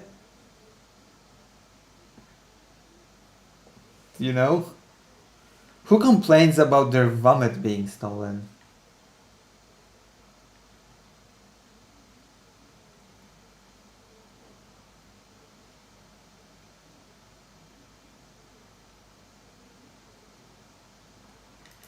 to explore how misogyny has shaped the cozy game genre and community, and why so often the I mean, there's slop in every game genre. Sure, there are slop games, but what the hell is a real game? these wholesome cozy games are anything but. Before we continue, Also, what is a cozy game? I'm pretty sure, like, I don't know. Okay, Stardew Valley is a cozy game, quote unquote, but you also need to don't you actually need to be pretty disciplined? Don't you have like goals and deadlines, quote unquote, in Stardew Valley? Like things that if you want to actually achieve that, you actually have to do certain things, like defeat the supermarket. That's a thing that you can strive towards, etc., etc. Isn't there gameplay loop actually to Stardew Valley that you actually have to do things to achieve certain things in a limited, in a certain amount of time?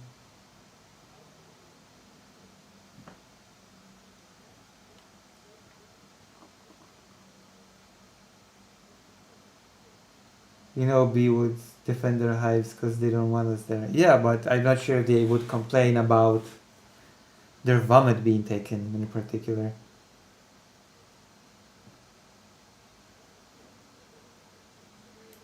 I just want to take a quick minute to thank the sponsors of today's video, Squarespace. Squarespace is the all-in-one website platform for creators to stand Also, out. I feel like what one would consider a cozy game is just, I don't know, it is such a vague and hard to define thing. Like, if you have an RPG that is not super difficult, but it's Suikoden a cozy game? The first Suikoden. It was a very simple game. It was made on purpose to be easy by the developers. It was made to be a pleasurable experience for people. Like the ways the random battles were designed. Like if you did some things without knowing it, you would have less random encounters. The battles were not very difficult, etc. Does that mean that Suikoden 1 was a cozy and not a real game?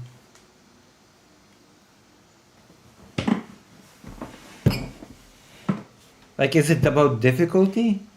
What is it about? Holy funny, I always think as cozy as games without combat or have very low stakes environments. I wonder if she would have... Yeah, I would like that defined, because to some people, games that are not difficult are just cozy.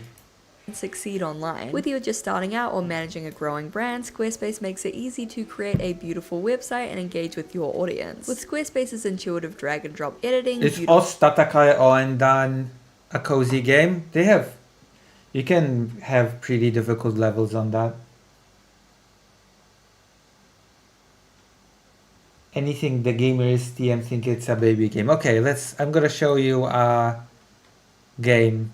There were many modded versions of this, but it started on DS.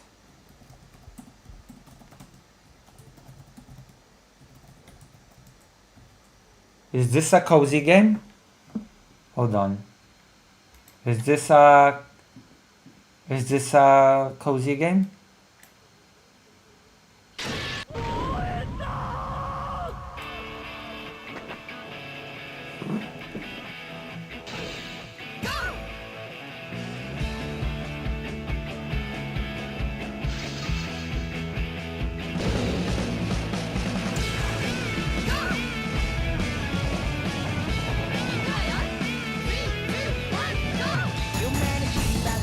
Is this a cozy game?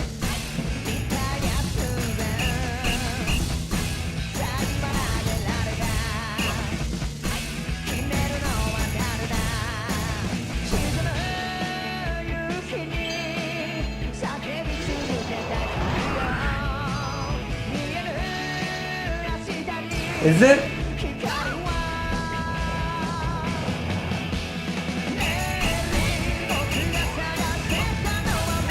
A rhythmic game.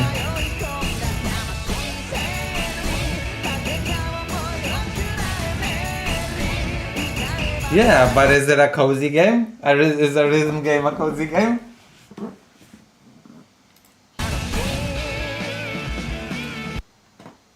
Okay, is this a cozy game?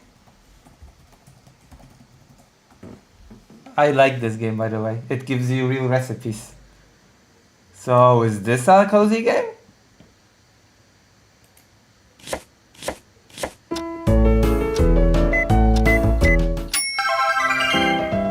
Perfect, just as skilled as Mama.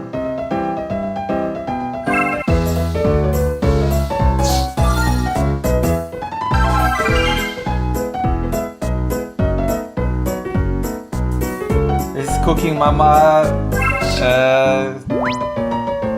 a cozy game? God, I should play this. Make fried chicken, I'll give you real recipes as well.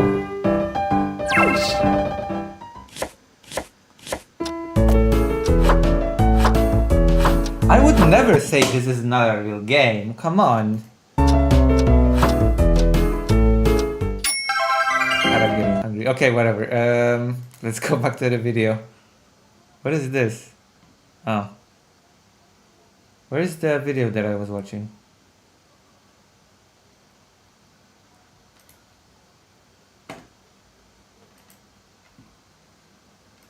full styling options, tons of visual design effects, and a whole library of templates literally anyone can build an epic. When I was a kid and I was like, very interesting thing happened to me when I was small.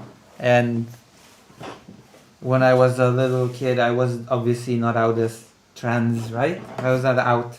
And I played the Little Mermaid game on the Super Nintendo, and there were two girls with me, and they told me, hey, you shouldn't play this game. It's a game for girls. Okay? That happened to me when I was a kid. I was like, what?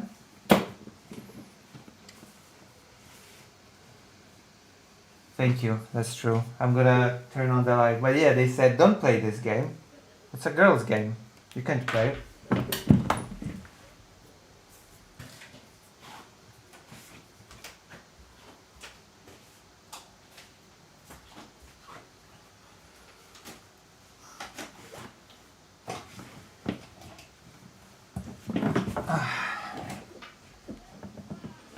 You can play this.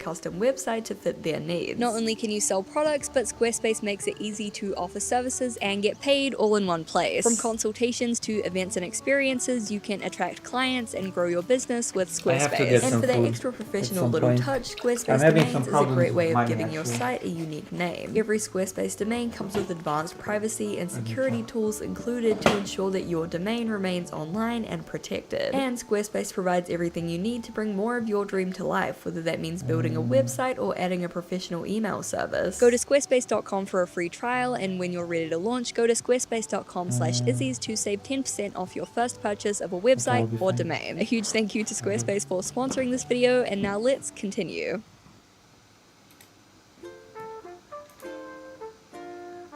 The term cozy to describe a specific genre of game is relatively new, emerging around 2020 during the pandemic, when coincidentally a lot of people were inside and looking for a way to escape reality. For many, this escape came in the form of Animal Crossing New Horizons. Remember that when you are here, you contribute to my goal of becoming the biggest streamer in the space. If you want a streamer that's not an awful human to be big, then watch me, okay?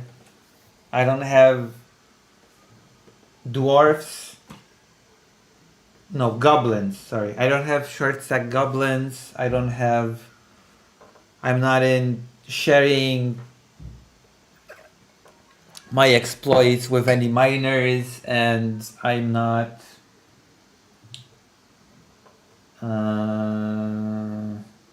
I don't know what streamers do, but I'm not doing it. Whatever they do, whatever it is that those people do, I don't do it.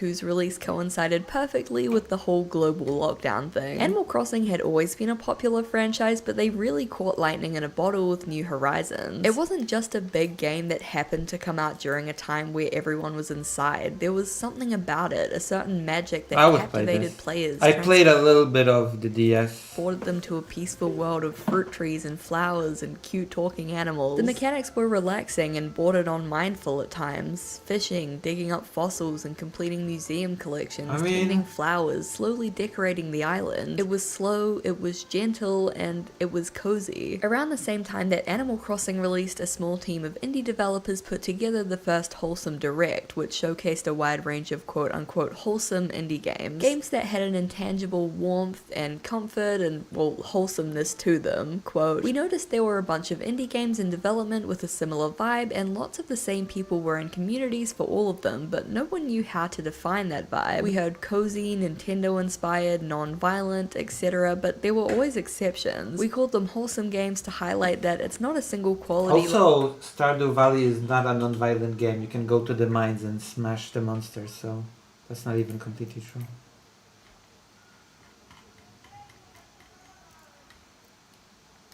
It's not true. like cuteness or non-violence that ties them together. Wholesome Direct was a huge success, becoming a well-respected name in the indie game space, which helped to cement cozy games as their own genre. While wholesome was, and still is, sometimes used to describe these same intangible, warm, cozy feelings, cozy became the word of choice. I don't think we'll ever know why exactly one was chosen over the other, but honestly it might have had something to do with the whole E3 Keanu Reeves Wholesome 100 Chungus Reddit moment thing. It sounds like I'm doing a bit, but the word wholesome became kind of tainted after that. People will still goof on you for saying it. Cozy games surged in popularity during the pandemic. Stardew Valley with its repetitive yet satisfying farming gameplay and rustic countryside setting. Ooblets with its cute Also, blobby art Stardew style and Valley adorable is just Stardew Valley. I'm gonna say it. Maybe I'm not gonna be negative about it, but it's a fact that Stardew Valley is just a carbon copy of the PlayStation 1 Harvest Moon game. I'm gonna show you, okay? Oh, let me see. I want to show you, okay? This is the game that Stardew Valley is based on and copies it almost 100%. Harvest Moon Guide. Harvest Moon PS1 gameplay.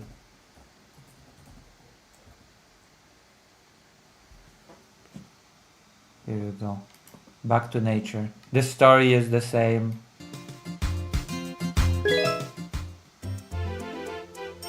You have the same gameplay loop, everything is the same. It's just that Harvest Moon is on the older game. And Stardew Valley copies this exact Harvest Moon game. This exact game is being copied by Stardew Valley.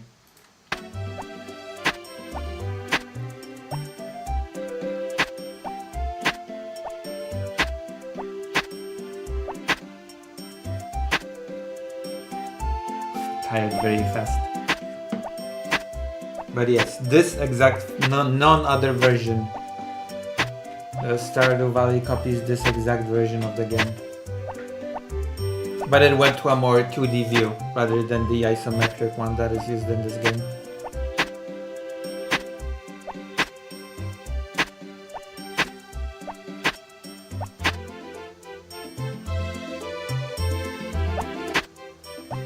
Yeah.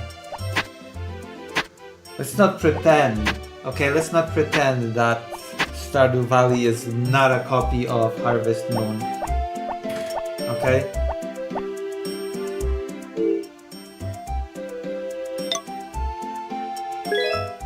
And you find people, you give them gifts the same way you give in Stardew.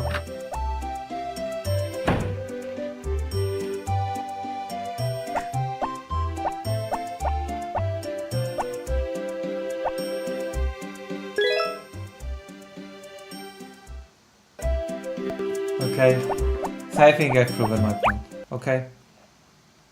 It's the same game. Critters, my time at Porsche with its community of colorful characters and vast open fields to explore, Spiritfarer, Cozy Grove, Slime Rancher, The Sims, the list goes on. For many players, these games provided a much-needed escape from the reality of living in a It's a genre capitalist of its own, dystopia. yeah. They featured slow, mindful mechanics, fishing, gardening, foraging, cooking, exploring. They immersed players in beautiful, colorful worlds filled with nature and populated with cute, quirky Polyphonic, I like games like Don't Starve, where it's essentially the same concept as a cozy game, but there's serious consequences for not gathering enough resources and such. Yeah. 2 hours, 1 life? Much? characters to befriend and even romance. They imagined a world where nature was treated with respect, smartphones hadn't completely eroded the concept of community, and you could actually own a house and not be in debt. Unless you were playing Animal Crossing, in which case you were in debt just to Tom Nook instead of like a landlord. At their core, these games tapped into a shared longing for 3 things: connection, community, and the ability to slow down and take life at your own pace. Before we continue, we should probably talk about the definition, or lack thereof, of cozy. What do you define as a cozy game? So I'm curious, what exactly is the know. definition of a cozy My game? definition of a cozy game is a game that makes me feel cozy. There you go. What is your definition of cozy games? What games, for example? Hear me out. Hot take. Does anyone think that people are conflating cozy with I'm simply enjoying this game? What is a cozy game? I don't ever really see a consistent definition of what a cozy Resident game Evil is actually a cozy so game. I don't know if I can consider myself to be a cozy gamer. As you can probably tell, there's a lot of confusion in the space about what the genre even is, and pretty much Resident Evil everyone is the has a different perfect cozy answer. For game. some, cozy games need to fit a specific list of criteria. Non-competitive, non-violent, repetitive gameplay, cute Resident Evil graphics, is relaxing non-violent. music, uplifting, comforting stories, and emphasis on stress relief and escapism. Cozy game fans Especially in this Resident camp Evil generally 6. acknowledge that not every game is going to tick every single box. There'll always be exceptions like Stardew Valley's mining combat or Spiritfarer cute but dark subject matter, but there are rough guidelines that can help to define certain games as cozy. Others define cozy games purely based on vibes alone, describing them as the kind of game you just want to curl up by the fire and play on a rainy day. These players often take a more I just know it when I see it approach to defining cozy games, and therefore end up including unconventional picks like Bloodborne, Skyrim, and Dredge, just because for those people those games do feel cozy and relaxing. Naturally, these two different camps butt heads a lot. Cozy gamers who prefer more strict definitions argue that there's a distinction between cozy and comforting. Any game from Halo to Bloodborne to Silent Hill can be a comfort game, but those same games, due to their Cozy violence, games. intense combat, or horror Violence can be very cozy. themes can't be considered part of the cozy game They genre. can. Those who gauge coziness by vibes argue that cozy is such a broad genre that it's impossible to define with a checklist of mechanics, and that the definitions shouldn't be policed. If they find it cozy, it's cozy, goddammit. True. Basically, cozy is a very loosely defined, vague umbrella of mechanics, aesthetics, and general vibes that basically no one can agree on. For the purpose of this video, I'll be using cozy to describe the more typical Like dating kind of Sims relaxing cozy games? simulator genre. They're not rather violent. I feel like Kingdom Hearts or Final Fantasy could be considered cozy because of the nostalgia factor. than like Bloodborne. Cozy quickly grew from a niche term used by a small corner of the indie game community to a multi-million-dollar video game genre. Suddenly, games that had been around. Alright, I'm gonna go play a game, abandoning the stream, because this is what happens. Raider Rain has betrayed me once again. For years, even decades, as life simulators, RPGs, and even adventure games were retroactively being tagged as cozy games. Harvest Moon and Animal Crossing were hailed as the proto-cozy games, the grandfathers of the modern cozy movement. The Sims was declared to have been the ultimate cozy game all along, and Stardew Valley was credited with kicking off the modern cozy farming game trend all the way back in 2016. And the genre is only getting bigger. In 2020, 19 games released with the tag cozy on Steam, and in 2025 there were over 600. There are so many of these games coming out every year. Infinity Nikki, Pokopia, Wait, Palia, Infinity Nikki? Heartopia, That's Hello interesting. Kitty Island Adventure, Disney Dreamlight Valley, Cozy Caravan, Fae Farm, Fields of Mystria, Tiny Bookshop, Coral Island, Paleo Pines, Dinkum, Everdream Bookshop, Grimshire, Wildflowers, Tales of the Shire, Calico, Strange Horticulture, Cato's Post Office, and so many more. Too many to list. The r/cozy gaming subreddit has over 350,000 members, and there are countless YouTubers, streamers, and influencers who have made entire careers based off of playing and discussing cozy games. At this point, you may be asking, Speaking of being cozy, hold on, we're gonna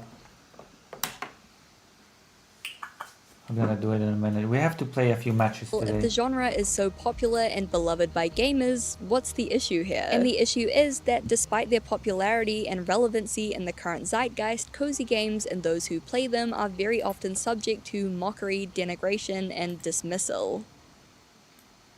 Yeah, this is another reason why I ignore discourse on games. This is another reason, yet another reason added to my list as to why I just don't care about fandoms and discourse. I just play what I want.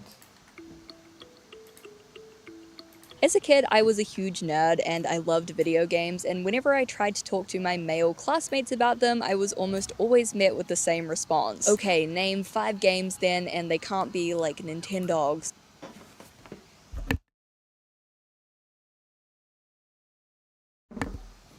Nintendogs used to be pretty popular. I remember wanting to play it, but not having access to it. You have to watch a lot of games with reviews and discourse. Yeah, but I don't really. I have to have content. Animal Crossing. From a young age, I learned two things. Firstly, that because I was a girl, I was naturally suspected to be lying about my interest in video games and had to prove my knowledge. And secondly, that the games that I loved and that shaped my childhood were not real games. So over time, I learned to replace the Nintendogs Sims was and such a cute game. Why, you hate the Nintendogs? Wait, what do you hate? Sorry? You hate Nintendogs? Why do you hate Nintendogs? What's wrong with Nintendogs? Animal Crossing, Nintendogs, Pets, Cats 2, and Bratz with other cooler games that I played, games that were socially acceptable. I don't even know Bratz. Skyrim, Borderlands, Gary's Mod, Fallout, Batman Arkham Asylum, Game of the Year Edition TM. These were the types of games that elicited positive reactions from my peers rather than whoever I was talking to just straight up leaving the conversation. I'm far from the only one to experience this. I asked in a poll on my Instagram if any of my followers had experienced mockery or dismissal for playing cozy or casual games, and the responses were pretty striking. Oh my god, of course you only like Life is Strange, with an eye roll when I said it was my favorite video game. Have you played any real games? Is a consistent response. When I worked in games, there really was a culture of real games versus those made for girls. I play 15 hours a week of Minecraft, Stardew, Dachi Life, etc., and friends say I don't play real games. Had an ex that didn't even play games rip on me for playing The Sims. In general, I always got some guff for playing Nintendo games and not Call of Duty. That's not a real game though. Okay, lil bro, God forbid I want to relax. So what separates cozy games from so-called real games? Well, there are a lot of factors at play, but in online discussions, it usually tends to boil down to one thing: difficulty. Real games demand skill and punish failure. They require intelligence, quick thinking, So fast Suikoden was a reflexes, cozy and game. or complex knowledge of in-game systems. Games like Dark Souls and Hollow Knight are infamously unforgiving and not only require skill, but a huge amount of patience and perseverance even when you've entered that tiny arena for the 15th time and the dog's already on you and you're stun locked so you can't fucking hit the Capra Demon. I can't wait to do the run all the way back here with the dogs and the assassins. Call of Duty, CSGO, and other multiplayer shooters require quick reflexes and pinpoint precision, all with the added pressure of playing as part of a team who are probably not going to be very happy if you lose. On the other hand, common criticisms of the cozy genre include a lack of challenge, low stakes, relaxing I don't know, I feel like there's a challenge to Stardew Valley. gameplay and repetitive gameplay loops of farming or grinding NPC quests. Cozy games often have a very low bar for entry and I think the challenge in Stardew lies in optimization of what you do, but whatever. accessible even to non-gamers. It's just a Progress different is type often of challenge. dictated more by the player and what they want to do rather than a strict set of objectives, levels, or boss battles. I mean, you do have objectives in Stardew. You do have, they're vague objectives, but you do have objectives. Cozy games are generally not as interested in the idea of difficulty or challenge, and in this way, for some gamers, they kind of represent the antithesis of what a video game should be. And yet, strangely, when you break them down to their core components, their most basic mechanics, cozy games actually share a ton of similarities with action games, shooters, platformers, survival games, Yeah, and because they're games.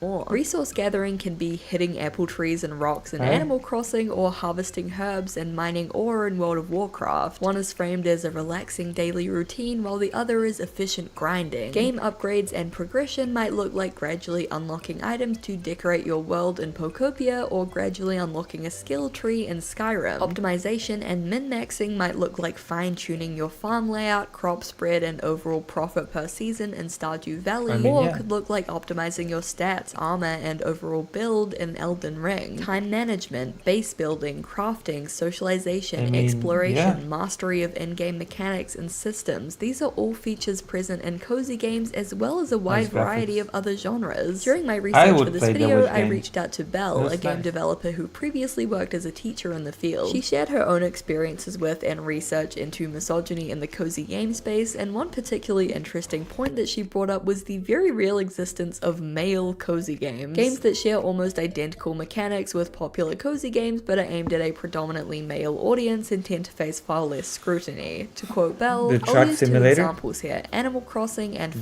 Fallout train Shelter. simulator. Two very different games, right? Not exactly. When you break the mechanics down to their core, they are essentially using graphics, names, and phrasing to change the way they're perceived. Let's say in Animal Crossing, I enjoy growing my island and finding new villages. I maintain the island, find out what is bothering the others, fix it, gather supplies, and keep up maintenance. That is the exact same process as maintaining your shelter in Fallout. The mechanics are identical: base building, NPC morale, maintenance to ensure safety and happiness, and the player is the one in charge. Like a baby onesie, the only difference in its reception is if they make it pink or blue. Another great example is the truck simulator genre. As someone who has played a surprising amount of American Truck Simulator, these games are incredibly relaxing, with beautiful scenery, background music, and I think I'd rather play the train simulator personally, but whatever.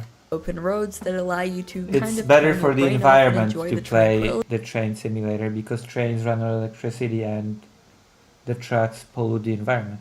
of driving a big old truck. This game has tens of thousands of positive reviews. Most of them are about how relaxing it is to finish a long day at work, crack open a beer, and just play while you unwind from the day. This is the exact same sentiment shared by so many cozy game players, so why do we see so much dismissal and judgment directed specifically at cozy games?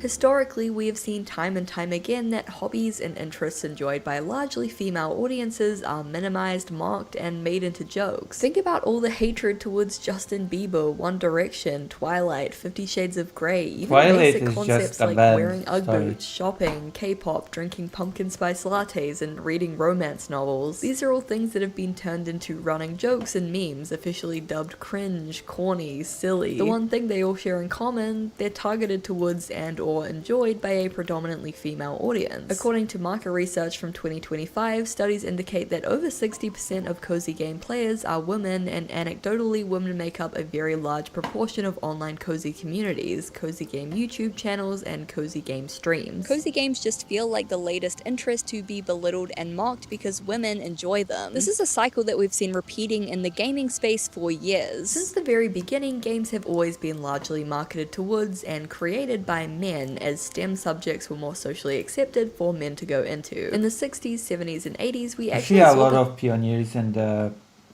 coding, etc. were women, but that's not even there. number of female computer science majors increased quite dramatically, with iconic female developers like Donna Bailey, Carol Shaw, and Roberta Williams helping to pioneer video games as we know them today. Though the number of women in comp sci was increasing, it was still an uphill battle, especially in the games industry. Things got worse in the 2000s. Video game companies decided that they didn't want to market towards weenies and video game nerds anymore. They wanted to broaden their demographic, and in order to do that, they needed to make video games cool. This is when we saw a huge marketing push from companies. What's this? Can you block this? Hello?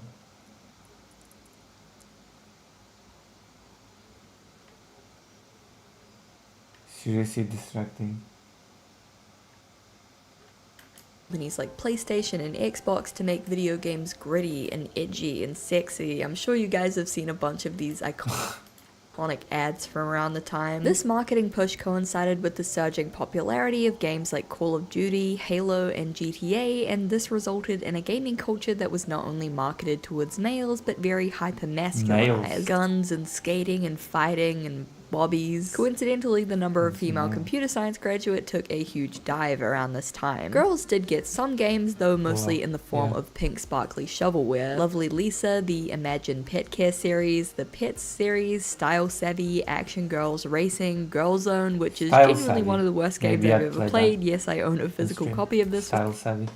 For some reason, tons of games based on IPs like Monster High, Littlest Pet Shop, Zuzu Pets, Lala Loopsy, Holly Hobby, The Cheetah Girls, and more. And all of those Ubisoft Imagine games that were actually Japanese and looked like this until they were given these super horrible English covers. Most games for girls revolved around fashion and makeup, horses, or taking care of babies. These quote-unquote girly games became the socially acceptable way for girls to dabble in gaming. Oops, you open your Steam?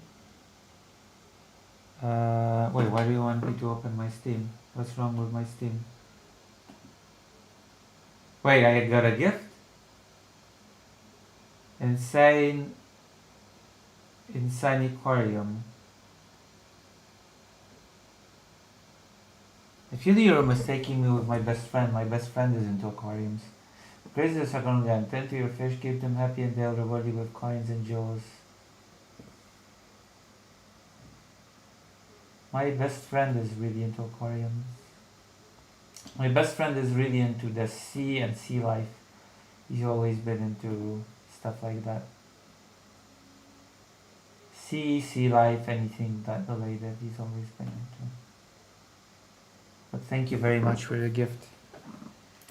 Yes, the games were terrible shovelware slop, and yes, girls were still mocked for playing them, but this girly game space wasn't as openly hostile as the mainstream gaming space. In the 2010s, as mobile gaming rose to prominence, the girly gamer became the casual gamer. Games like Angry Birds, Candy Crush, Bejeweled, Peggle, and Dynadash rose to the top, while Facebook games with social aspects like Farmville also found huge success. These games were simple, addictive, and marketed towards a wider casual audience, designed to be played in short bursts throughout the day for those who had busy schedules. The bar for entry was low, with no expensive consoles or prior knowledge of video games needed. And most importantly, these games weren't just targeted towards men, they were for anyone, and they ended up proving especially popular with women. There's a reason that games like Angry Birds, Peggle, and Farmville are considered mum games. And once again, as women began to openly enjoy these games, they became the subject of mockery and memeing. Mobile games weren't real games, and those who played them were casual gamers, not considered to be at the same level as their hardcore console gaming counterparts. Much like the girly games of the 2000s, casual mobile games became an acceptable way.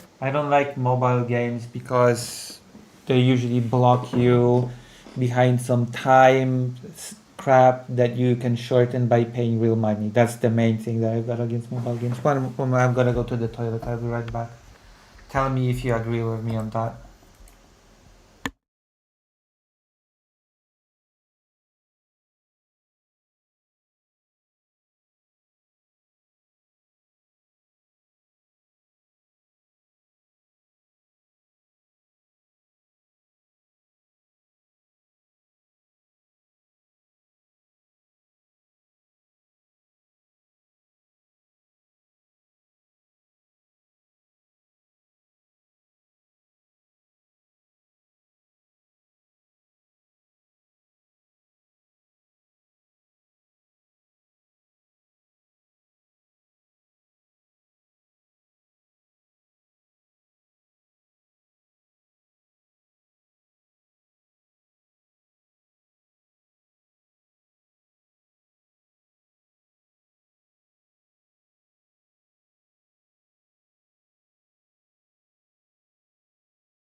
I'm back.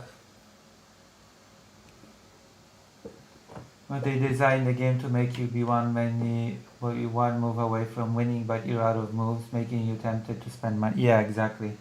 A very predator towards neurodivergent. Yes. That's why I don't like mobile games.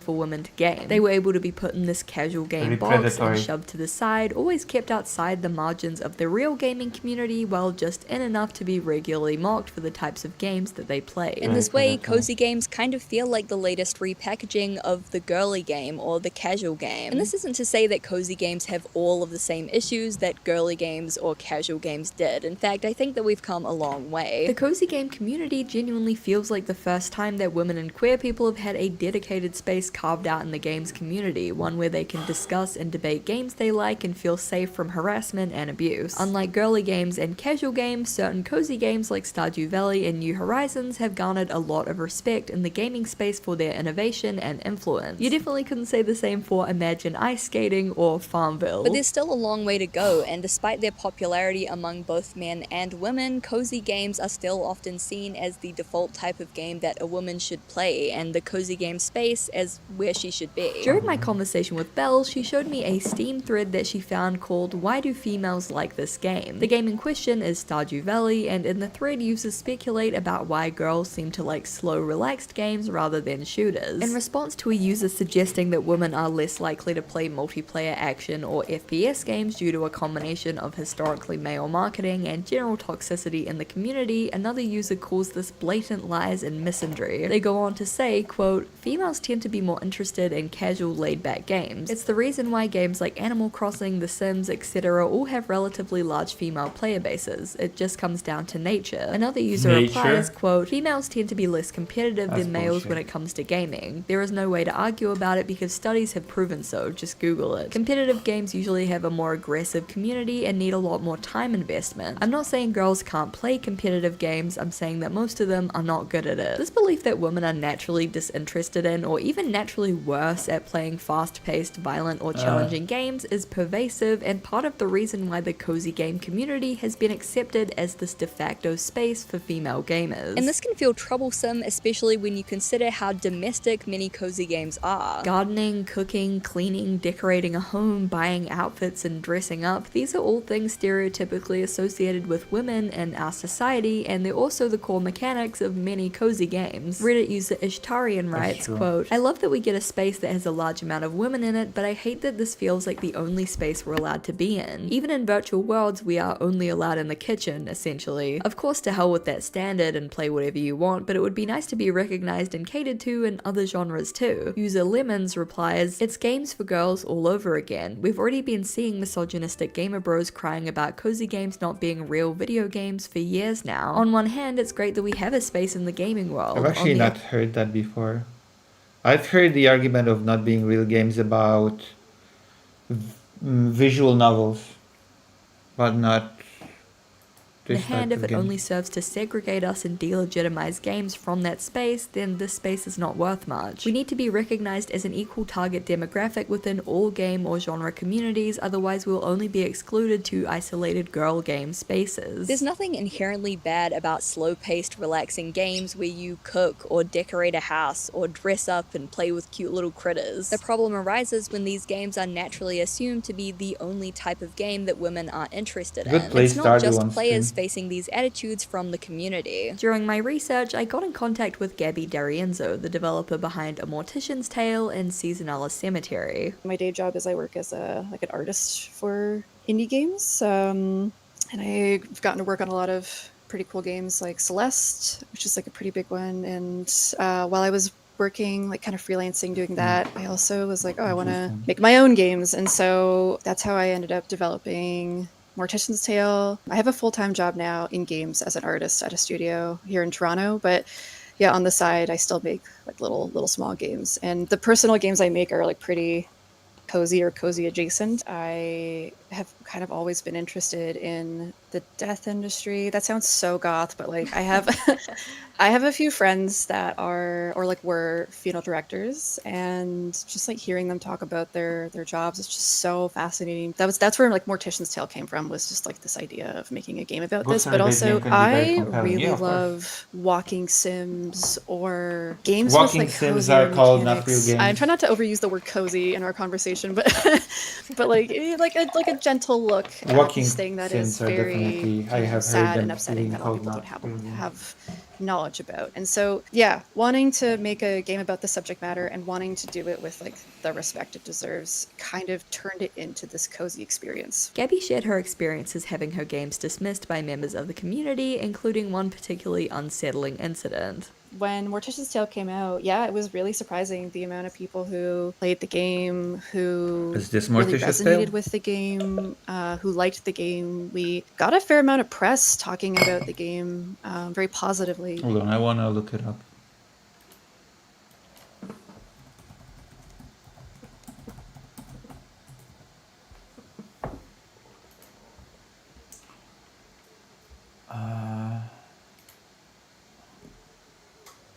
This is Mortician's Tale? What it's about? Looks pretty okay. Yeah, I've heard that argument about Death Stranding. Wait! You work in a morgue? It's a game about working in a morgue? No way. That's really cool. We should play this on stream. Whoa. Really? God damn. Okay. I'm interested.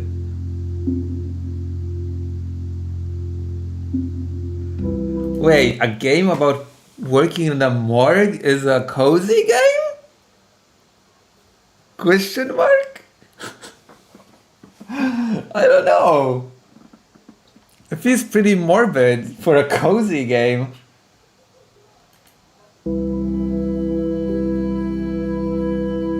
That's a cozy game?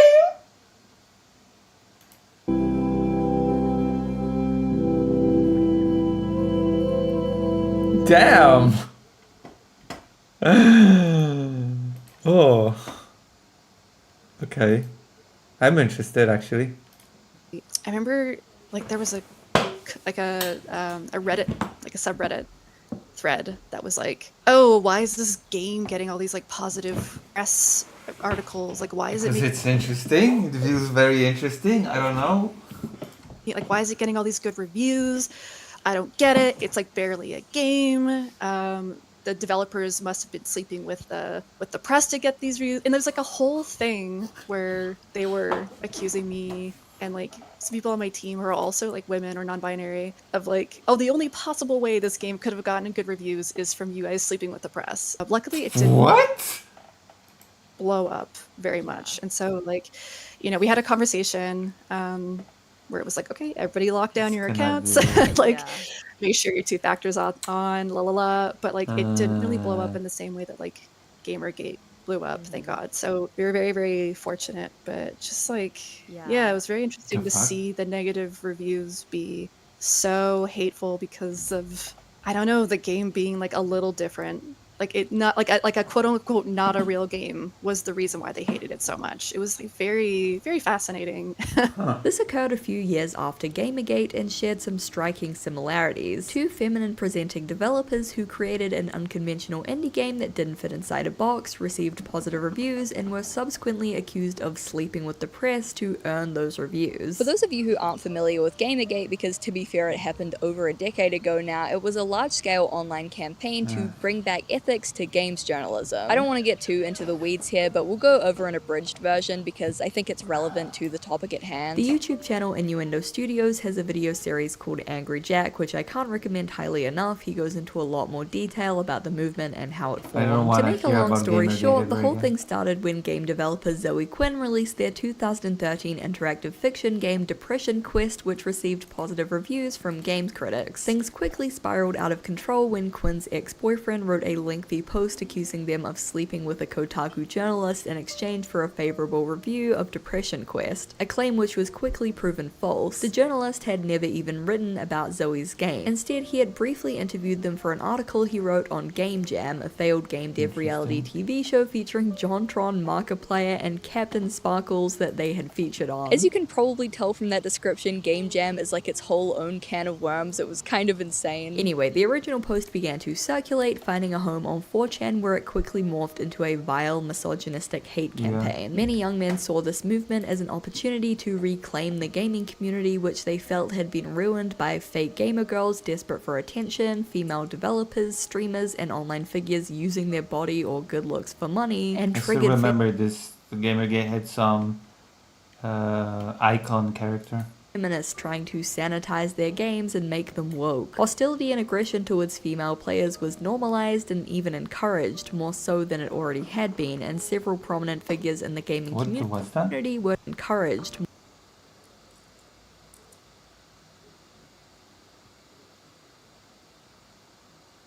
More so than it already had been, and several prominent figures in the gaming community were doxxed and had to leave the internet for their own safety. Gamergate helped to funnel tons of young men into the modern alt-right movement, and we're still seeing the effects of that movement over a decade later. The overwhelming message sent by the Gamergate movement was that women are not welcome in gaming. And even though Gamergate is a thing of the past, that sentiment is very much not. The idea of women as intruders, larpers, and posers that need to be put in their place is still incredibly common. No one's Saki because she's 300 pounds. She's gonna alone because she's fat. I'm a gamer girl. I play video games. I'm a streamer. You're not a streamer. You're fat and gross. No one's you. What it's like playing Gorilla Tag as a girl. Shut up. Clean the house. Go wash the dishes. You're a maid. Make me coffee. Make me milk. Make me anything. How the hell is that girl in the lobby? Shut up, you dirty bitch. What the fuck? I'm so sorry no one loves you, but don't take that out on me.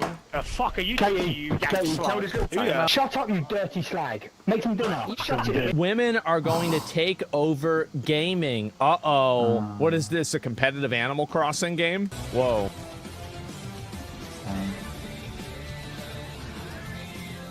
During the 2024 Game Awards, the few cozy games that were shown, such as One Move Away, Tales of the Shire, and Infinity Nikki, were bombarded with comments like "Cozy games are for the weak," "Cozy slop," Wait, "Games are supposed to be Nikki. adventures." I wanna see what Infinity Nikki is all about, actually. I wanna check out Infinity Nikki. Hold on.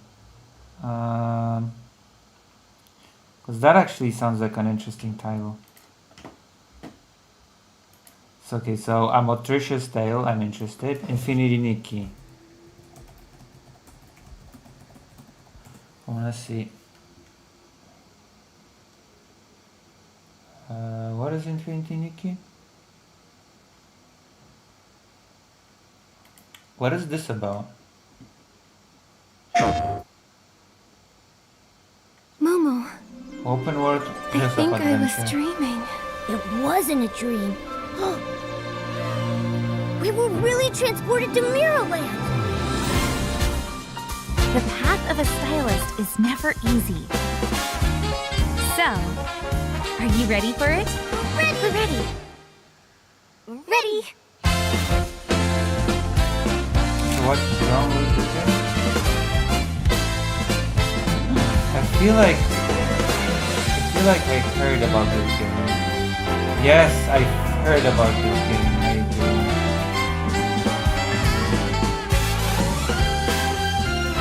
What's wrong with this game again?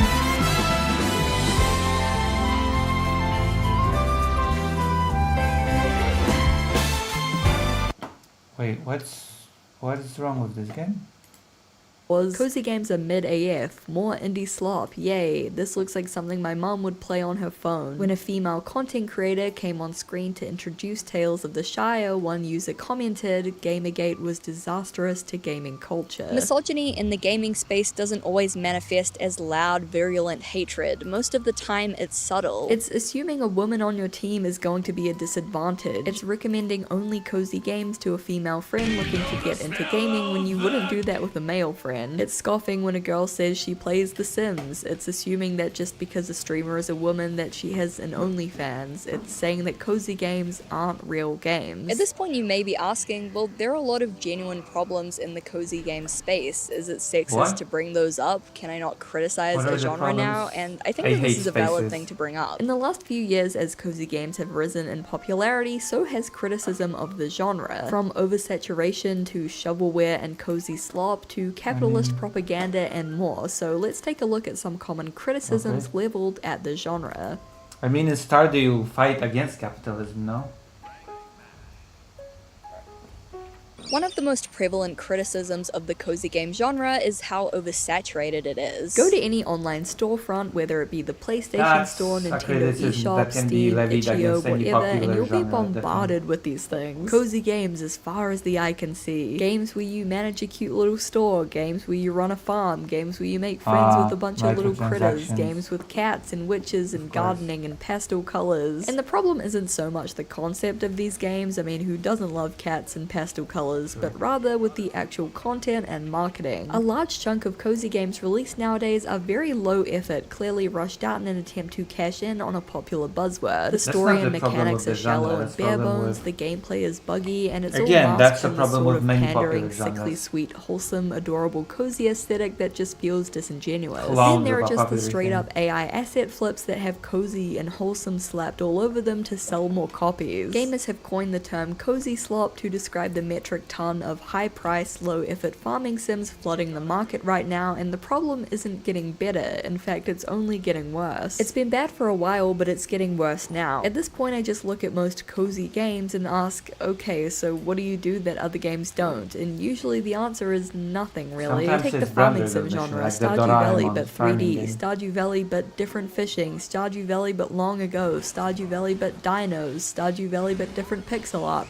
revolutionary, Stardew Valley but edgy. No hate on any of these games, but a lot of them lack substance outside of their gimmick. The cozy game market is becoming saturated with games that get I don't know what popular to do because they're against this. cozy, not because they're actually good. So many damn farming sims that are basically copies of each other and don't actually add anything unique. Either that or they come out buggy, unfinished, or otherwise seriously lacking in content. I haven't bought a new cozy game in ages now because I've been so disappointed by various games I bought that I thought I would like. Anyone else feeling a sense of lack of effort resulting in what feels like playing children's games? I just feel like I'm playing a Fisher-Price game with some of these most recent cozy titles. Where's the depth? Where's the passion? It feels like they're being pumped out as a cash grab, and sometimes I find myself wondering if this game was meant for a 6-year-old. It's not even just the games themselves that have become oversaturated. Players have pointed out the mass influx of AI slop articles of the best cozy games you need to play this winter, or the top 10 new cozy games you How do need to I- play. These low effort listicles literally just list off whatever half-baked shovelware is new on the Nintendo store, because apparently Nintendo doesn't care much about that seal of quality anymore. This isn't even to mention outright scams like the $2 million Puff Pals Island Skies Kickstarter, or cozy games that are plagued with drama like Heartopia. Cozy is now seen as a corporate buzzword to sell cheap, low-quality farming sims, and this negative reputation has only gotten worse with the rise of cozy gacha games. Gacha mechanics, where you spend real money to pull for different randomized characters and items, was originally more of a mobile game thing. In fact, Animal Crossing Pocket Camp was sort of the proto-modern gacha cozy game, What do I do releasing in against this? Very 2017 and earning over $250 million by 2021. The game featured a premium currency fortune cookie system, with each fortune cookie containing one mystery Damn, I item can't from a believe that I'm complete fighting furniture against this set. cheap Francine C shit. cookie, Losing. Stella's sleepy cookie, Sprinkles crystal cheap cookie, crap like Felicity's that. kitty cookie. These were all cute aesthetic sets that looked best when all placed together, and with fortune cookies only available for a limited time, it put pressure on players to spend exorbitantly to collect the whole set. The release of Genshin Impact in 2020 helped to more widely popularize gacha mechanics in PC and console games. Since then, we've seen games like Wuthering Waves, Infinity Nikki, Heartopia, and even upcoming releases like Animu Lanook and Petite Planet embrace the free-to-play gacha model. Like loot boxes and microtransactions, these mechanics can be extremely addictive and prey on players' fear of missing out, advertising characters and sets as limited time offers or rare seasonal events that won't come back again. The connection between gacha, loot box mechanics, and problem gambling, especially in kids, is very well established at this point. From a 2022 article from the Journal of Consumer Policy, quote, research shows that exposure to monetized games and quasi-gambling activities at an early age may constitute a gateway to disordered gambling activity. One study of the interactions between children and loot box games observed that loot boxes shared an important structural and psychological similarity with gambling, and they 100% allow for, if not actively encourage, underage players to engage with these systems, making loot boxes a ripe breeding ground for development of problem gambling in children. A large-scale survey of 16 to 18-year-olds conducted by Zendel et al. Established that for this age range at least, there were some links between development of problem gambling and games containing loot boxes. During my conversation with Gabby D'Arienzo, she recounted her time working in mobile games and the similarities that cozy games are starting to share with them. I worked at that mobile studio for like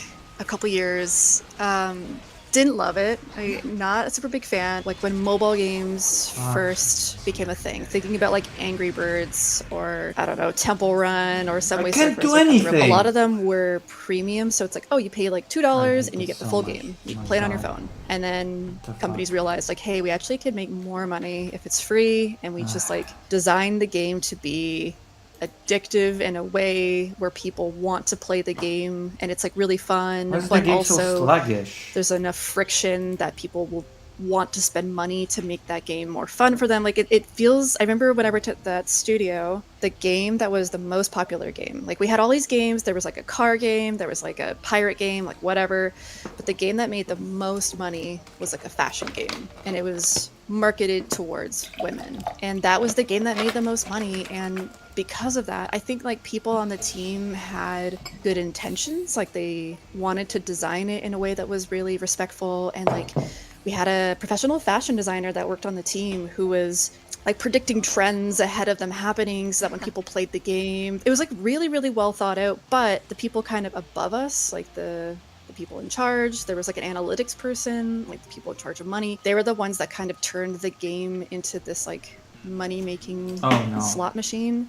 And I feel like we're kind of seeing the same thing happening with cozy games, where it's like, I think the intention when these games started coming out and this became kind of like a subgenre, like when people started using the word cozy to describe like a genre of games, I think people had good intentions, right? People have good intentions behind making games that are cozy and satisfying and gentle, but then people see like, oh, the vast majority of people that are playing these games are like, they want to spend money, let's like turn out some slop and see if we can make money off of this. Because I feel like there's a lot of overlap between like free-to-play models in mobile gaming, but also like free-to-play stuff in cozy games, which is like unfortunately like pretty predatory, and that was like a big reason why I wanted to leave mobile games. It's getting bad enough that even diehard members of the community are beginning to notice and actively decide against playing or giving money to these increasingly shady games. During the height of Animal Crossing's popularity in 2020, many people saw the game as a radical act of rebellion against the corporate capitalist hellscape that we all lived in. As businesses stalled and commerce slowed to a crawl, Animal Crossing allowed people who would have usually been at work to instead spend their mornings collecting shells, harvesting fruit and vegetables, talking to their neighbors. It allowed them to live slowly, thoughtfully, surrounded by nature and community, far from the vice grip of corporate work culture. But then several articles began to come out about the game's overtly capitalist themes. After all, you do spend most of it paying off a huge debt to Tom Nook, who once ran a small, humble shop in previous games but is now the head of Nook Inc., a global conglomerate. Refinery29 called the game a capitalist dystopia. Vice questioned whether Tom Nook was a pleasant landlord or anarcho-capitalist, and the Next Web called him a patriarchal tyrant. It wasn't just capitalism though. Vice contributor Gita Jackson wrote in 2020 about the colonialist influences found in the game. Quote, Animal Crossing New Horizons is basically a fantasy of harmless colonialism, one where all the rough edges have been sanded off to make room for talking animals, pastel furniture, and catching bugs. I may not be displacing a native people or anything like that, but it's still hard to wash off the politics of the frontier when I play. The idea of finding unoccupied, land and taming it, turning it into an urban society, is so entangled with colonialism that it is impossible to unravel that knot. She goes on to discuss using Nook Mile tickets to travel to random uninhabited islands where she absolutely decimates them, chopping every tree, picking every flower, grabbing every fish and bug she could, leaving nothing in her wake. These capitalist, colonialist critiques of Animal Crossing also exist for pretty much every other cozy game, since they all inevitably share gameplay elements and themes. Most cozy games rely on gameplay loops where buying products is always the end goal, whether it be cosmetics for your character or a better watering can that helps you water a larger radius of soil. Even in a magical fantasy world about befriending cute animals or becoming a witch, the accumulation of capital is still pretty much always the player's main goal, which has led to many game critics and scholars asking whether these games are really an escape from capitalism or a reinforcement of its ideals. Additionally, most cozy games are set on untamed islands, rugged farms, or small villages tucked away in forests and mountains, and those same games often task you with chopping down trees, tilling soil, harvesting resources, even reshaping the very land itself to your liking. In the words of Gita Jackson, leaving nothing in your wake. These are all valid criticisms that I agree with. Cozy has become a marketable buzzword. The genre is oversaturated and filled with cash grabs. Gacha is increasingly entering the space, turning cozy games into pay-to-play nightmares. And there are plenty of discussions to be had about the genre's normalization of themes like capitalism and colonialism under cute pastel guises. Wholesome games are not always that wholesome, and that's interesting to talk about and dissect. As a counterpoint, you can take all of these criticisms and level them at so many other game genres. Roguelikes, survival crafting games, deck builders, first-person shooters, Souls-likes, indie RPG Maker story games, battle royales, all of these genres and more have been accused of being tired out and oversaturated at one point or another. First-person shooters like Overwatch, Apex Legends, Fortnite, and Valorant make their fortune off of loot boxes and premium skin microtransactions, as do popular gacha games like Genshin Impact and Wuthering Waves. Pretty much every game is a capitalist hellscape when you boil them down to their basic mechanics, the accumulation of wealth and power. There are countless games that have been accused of pushing controversial ideas, themes, and even propaganda. It's not even a conspiracy at this point. Call of Duty is made with consultation from the US military and is just straight up used as a recruitment tool. They literally made an esports team in 2018 to try and get their recruitment numbers up. This is a real thing. That's its own whole thing, but my point is that these are problems present in a very wide range of video games, and they can and should be discussed and dissected. And yet we see so much of that discourse specifically leveled towards this one genre of game.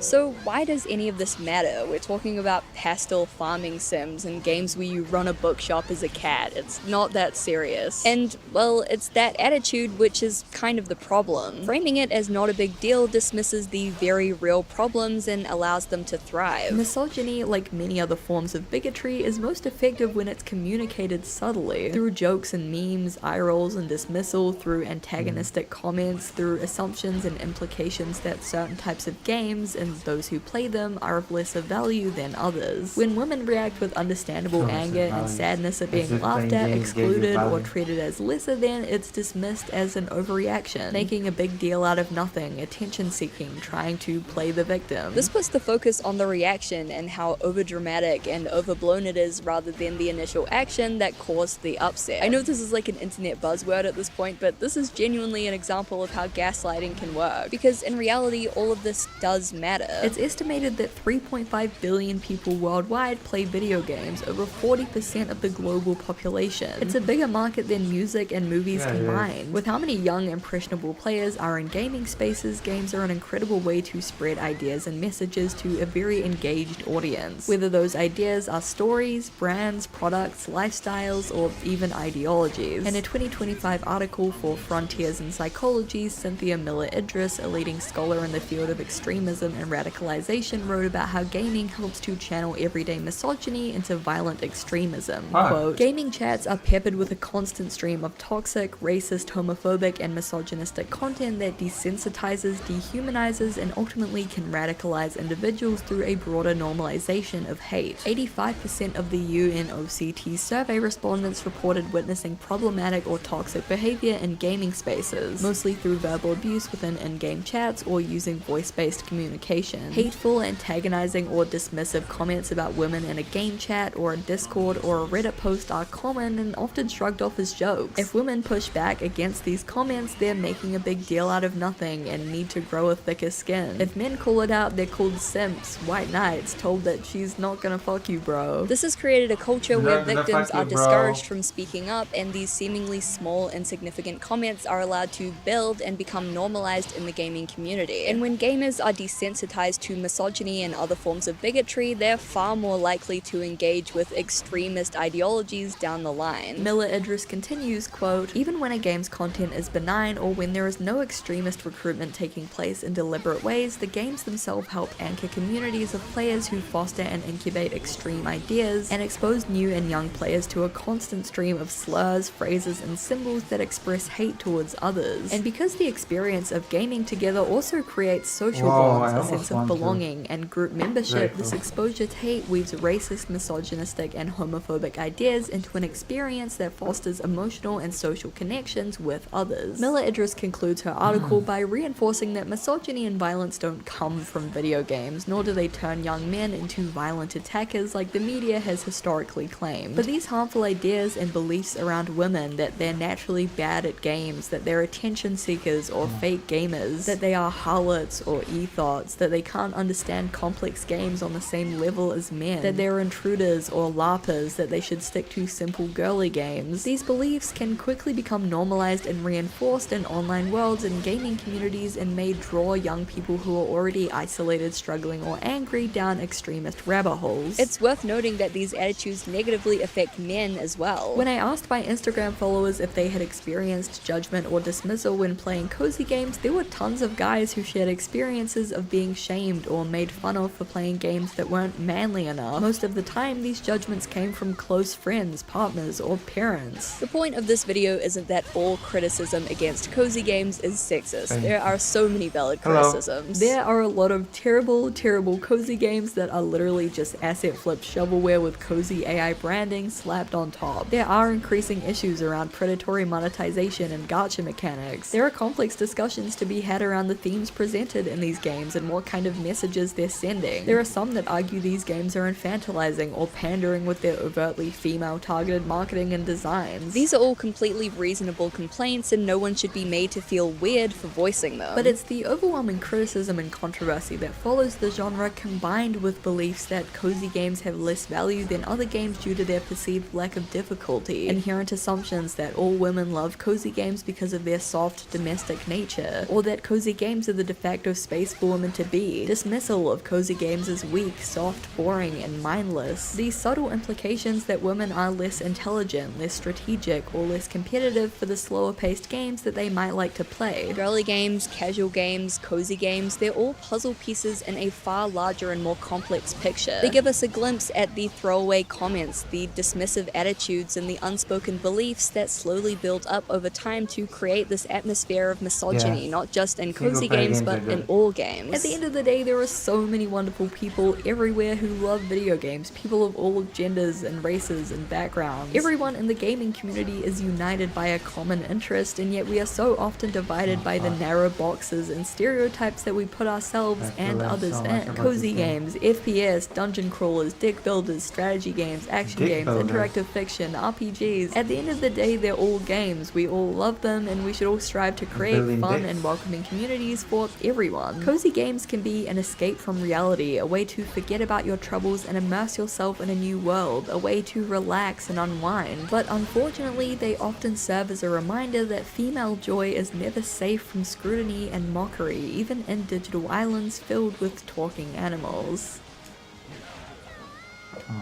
Thank you so much for watching. I really appreciate it. This is my first time filming in this style outdoors, so alright, we've done this video. I'm gonna try to win one match and then we're gonna end stream for now because I have to do some stuff. Isn't that true? We're gonna fight a match and then we're gonna... Man, I can't wait for the arcade stick. Because the Roman cancels are so uncomfortable to do on a controller, I think. You have to press 3 hits at once and that's not comfy to do in a match. Dick builders. You love good dick builders? I cannot believe this. My audience loves dick builders.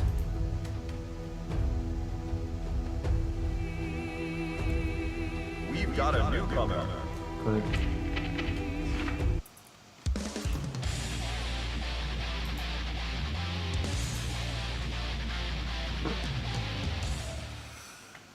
Oh. Mankind. Duel 1. Wait. You again.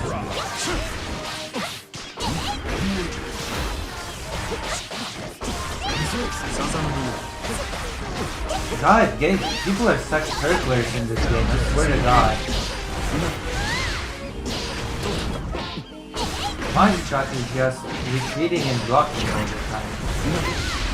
I hate this.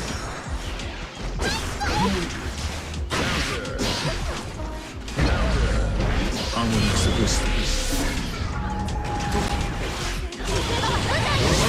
hate this early bullshit.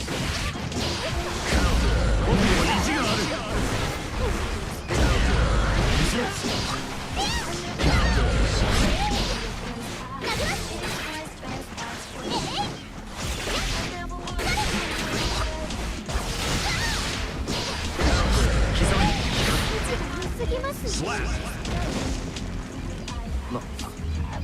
Duel 2. Let's rock.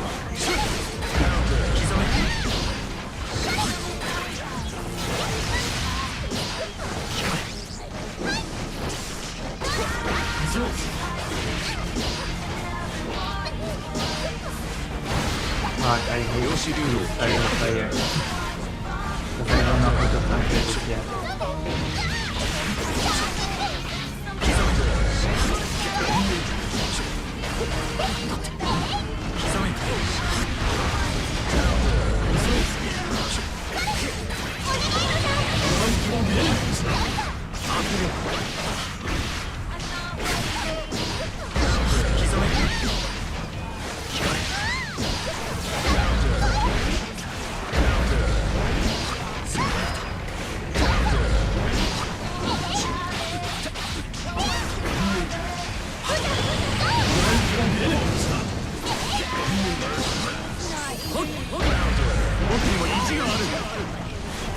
Oh man, that was so close.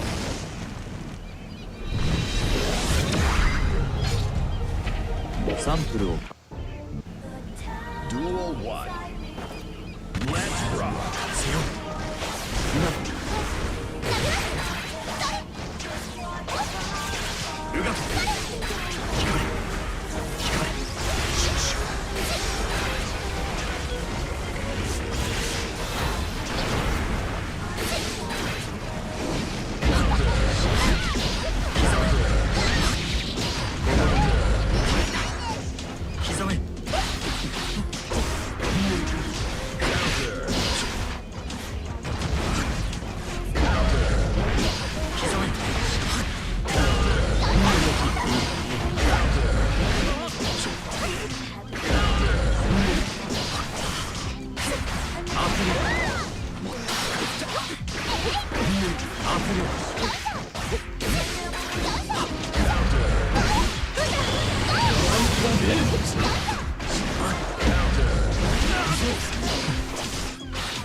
Oh man, I hate this so much. Losing to... Oh, fuck. It's so mad.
Ah.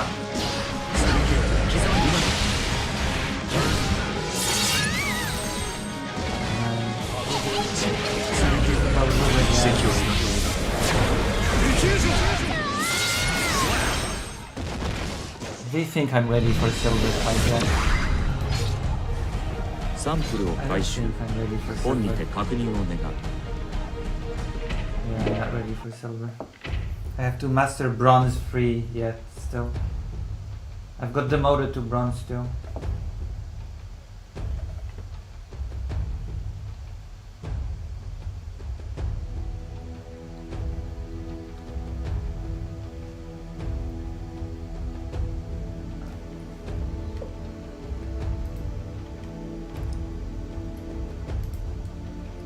Very unfortunate.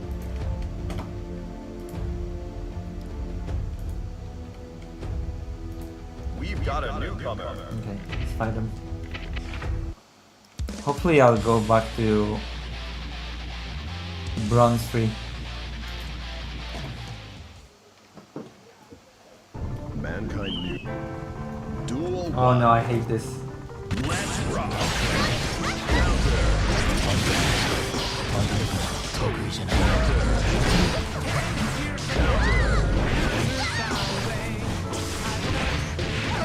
I don't even know this person's moveset. Darn.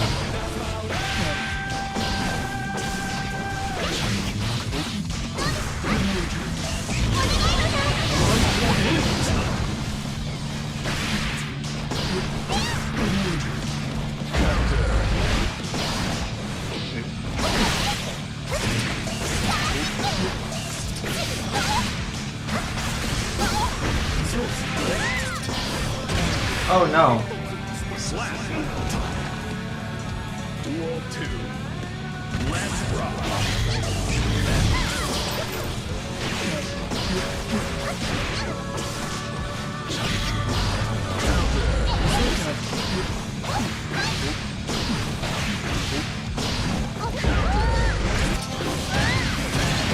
What the fuck?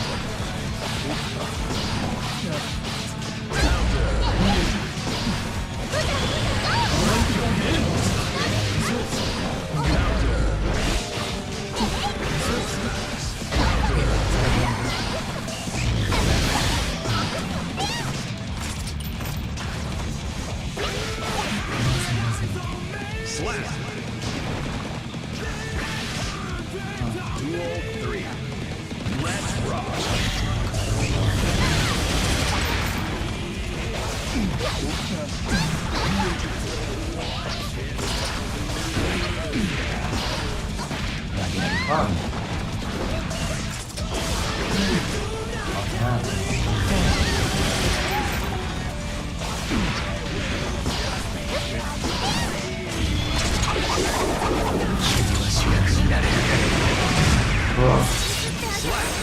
I'm not doing well today in the Guilty Gear.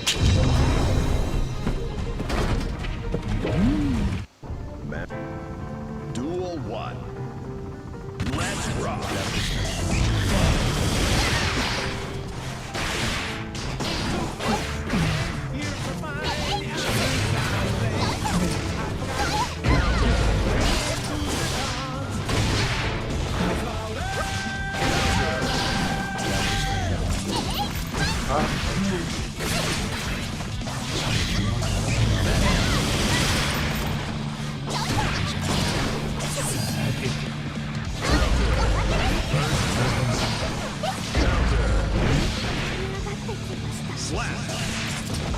Yeah, I'm gonna keep playing till I win. No, I'm gonna keep playing till I come back to bronze 3 actually. Because I've been demoted.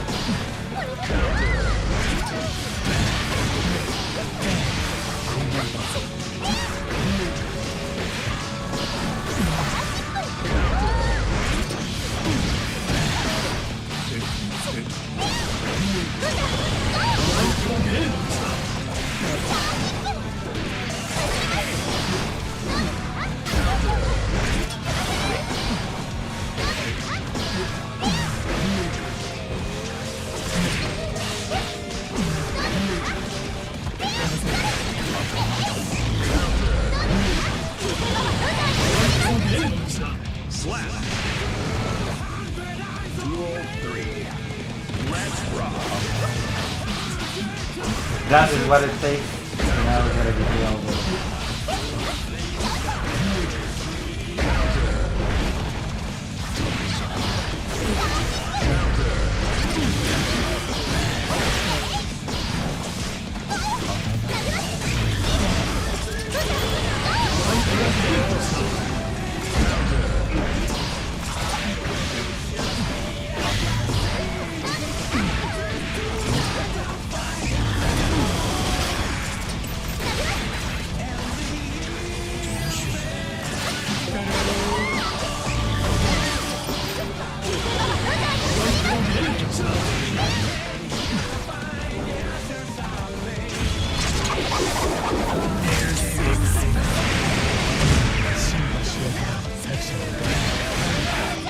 What the fuck is that? Oh man. I will be here all day one man. I hate this character though.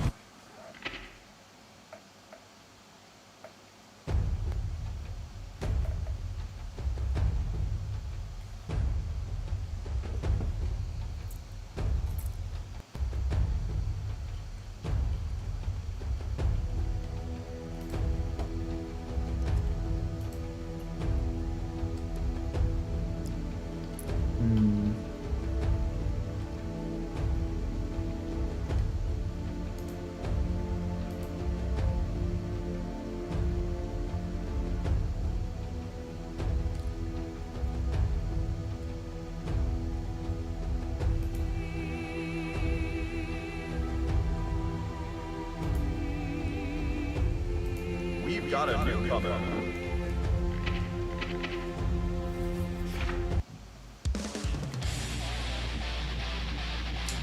I hate fighting against this character, and now this character is all that I'm getting. Happy chaos. I hate the matchmaking bullshit. I wanna fight against someone else, not this. Is the game punishing me for doing bad against this character? Fuck me.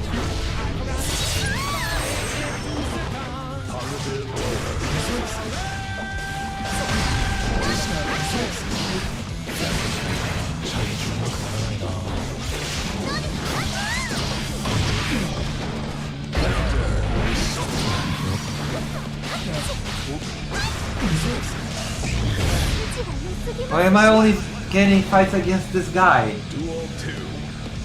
Let's rock.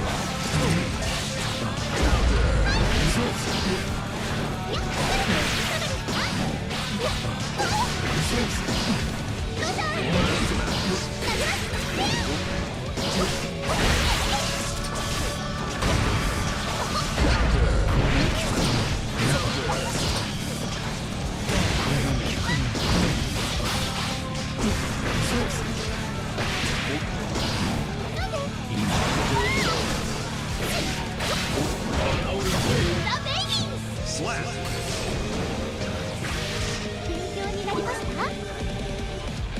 Duel 3. Let's rock.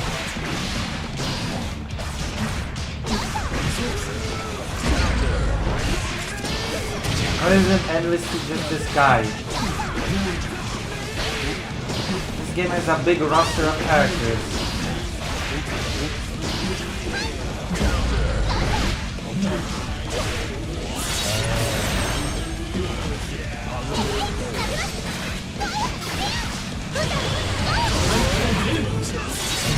Just one victory, God.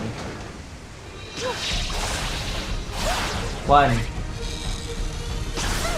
Thank you.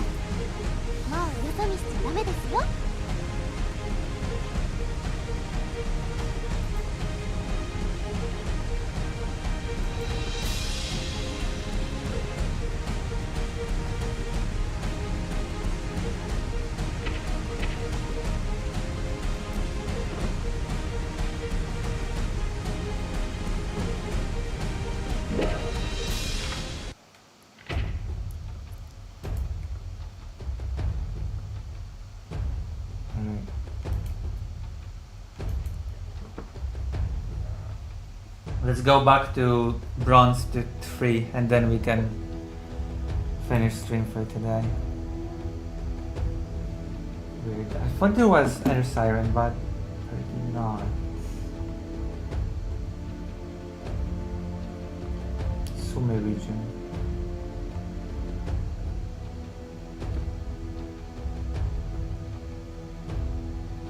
We've got a newcomer.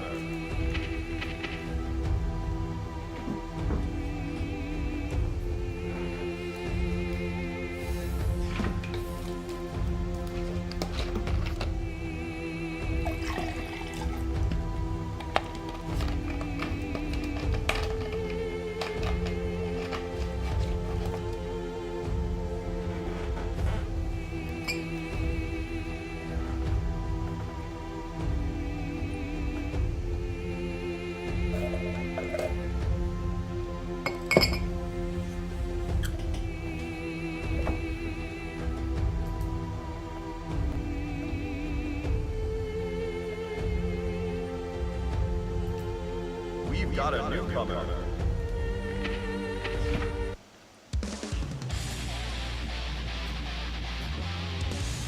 Should do more news. Mankind. Duel. Oh, he's scared.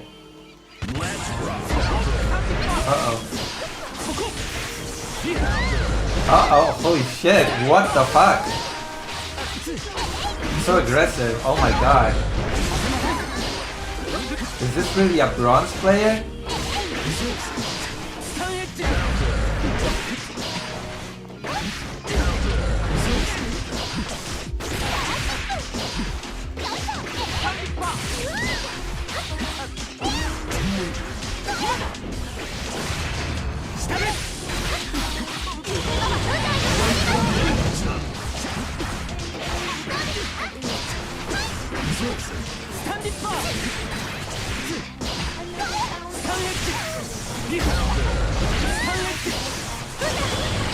He's like such a fake bronze player, swear to god. So aggressive. Duel 2. Let's rock.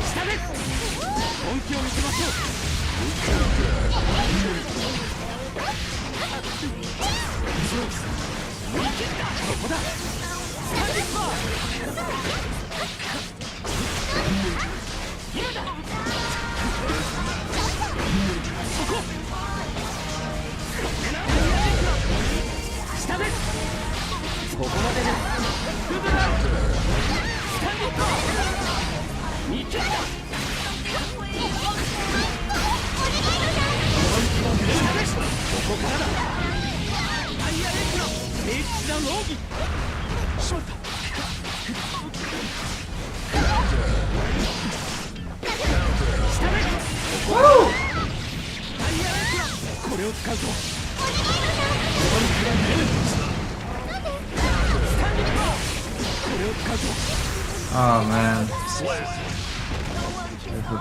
Duel 3. Let's rock. Fuck. So many throws. I didn't want to do the back throw.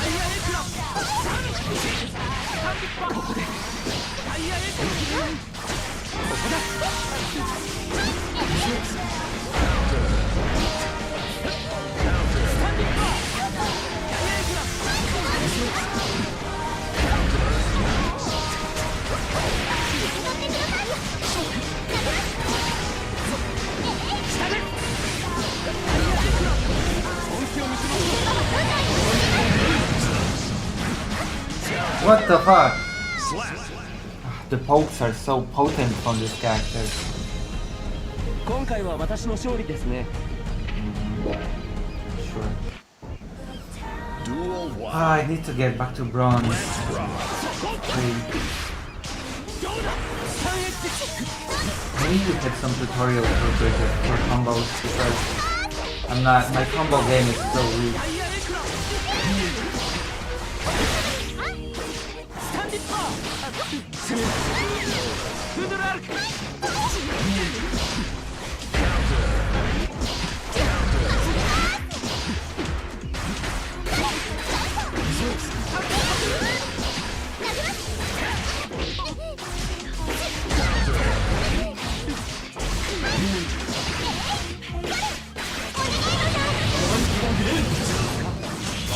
feel like I have a solid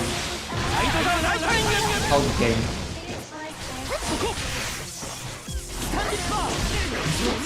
I feel like my poking is solid 5. Duel 2. Let's rock.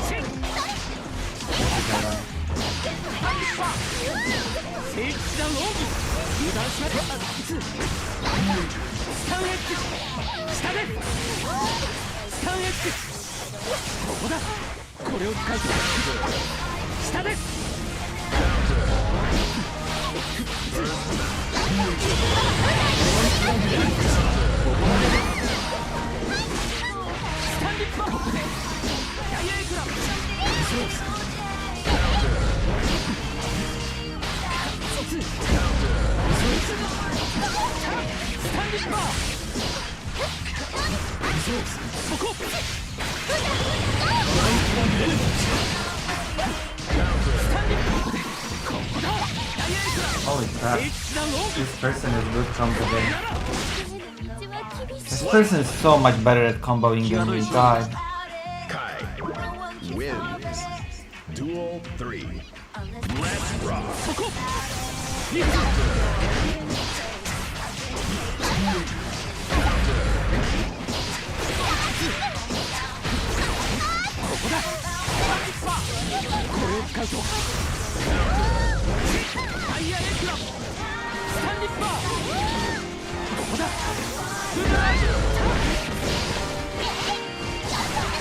What's the fuck? Pressuring me so much. That's transphobia. Feel like.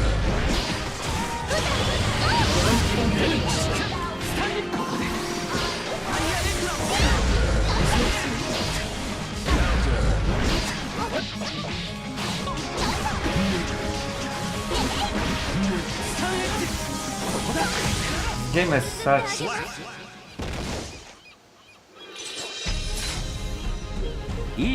I'm really being demoted today.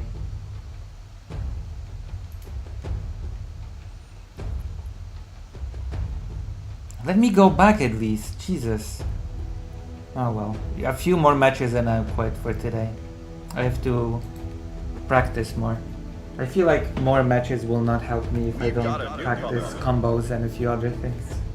And a few other mechanical things in this game. I feel like I have to hit the training rack.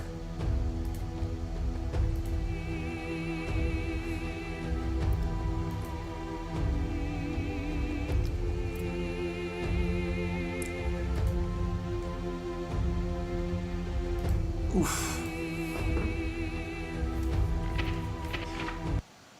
Who am I fighting? Queen Dizzy.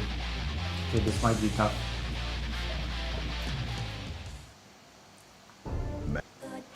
Duel 1. Let's rock.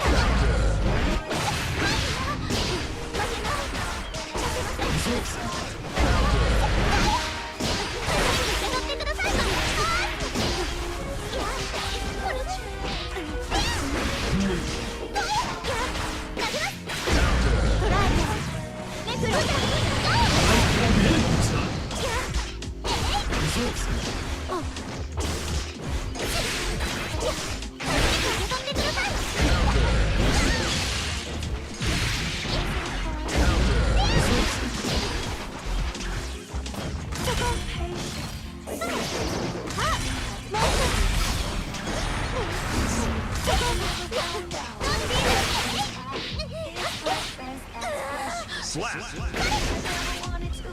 Duel 2. Let's rock.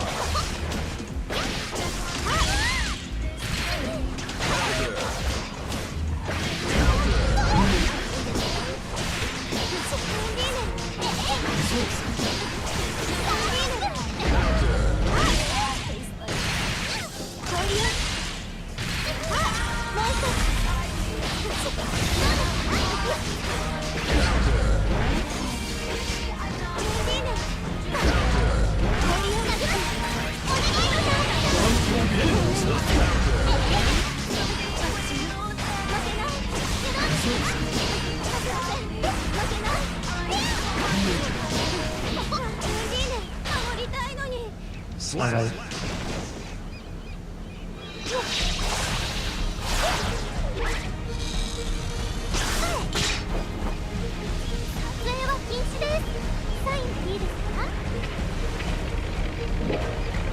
We're gonna do a rematch.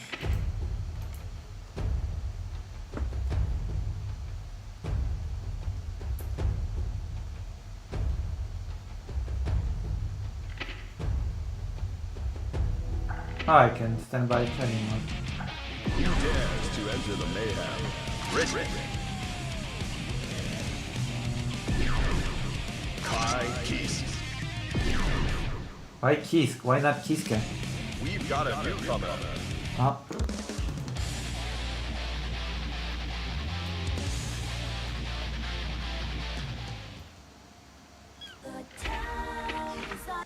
You found an opponent. Yeah, I should practice in practice mode when I'm not fighting. That's a good point. Duel 1. Let's rock. Yeah, I need to practice combos. I swear to God. People get me with combos.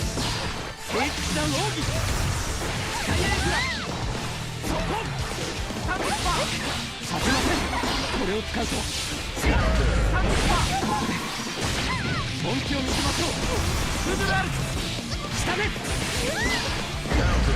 couldn't do anything about without God. I can't do anything against this guy. Duel 2.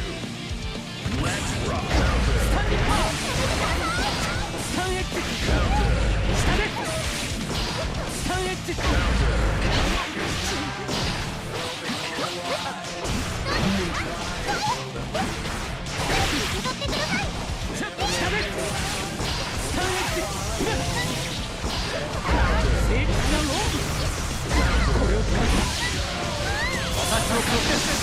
Everyone's completely defeated. Is this person really bronze? This person just does not do bronze. Seems like a stand about this one. God damn.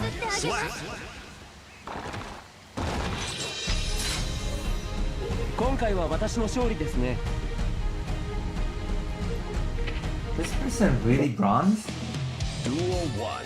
Actually? Let's rock.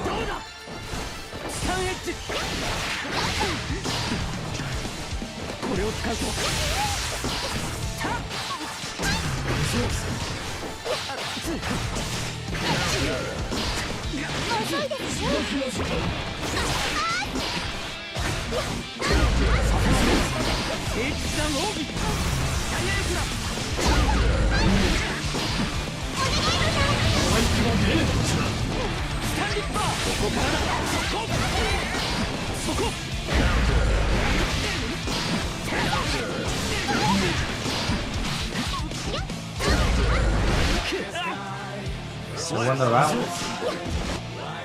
Duel 2. Let's rock.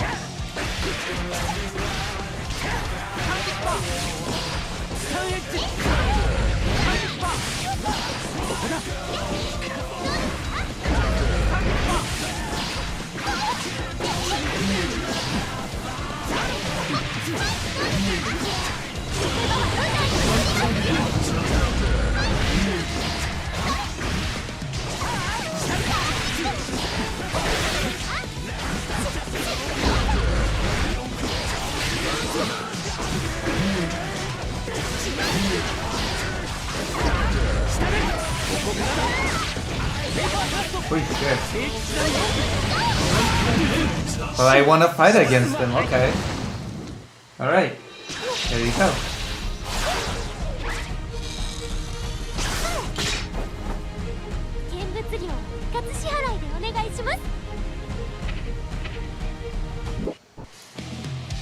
At least I won once against this guy. That's good combo.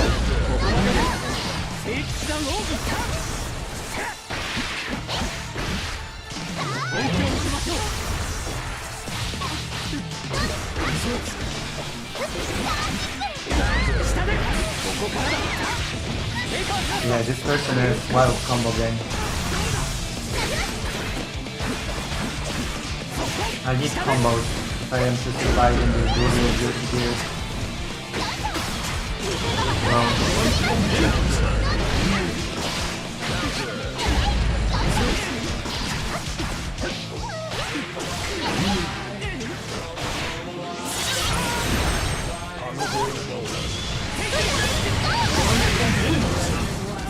That's the reality of the situation. I need combos.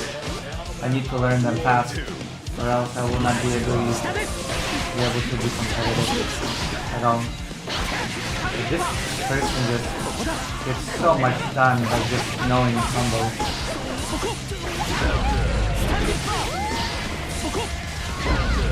You know?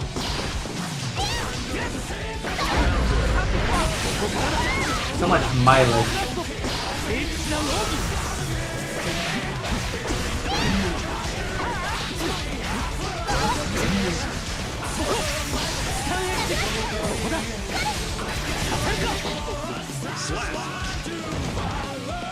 Duel 3. Let's rock.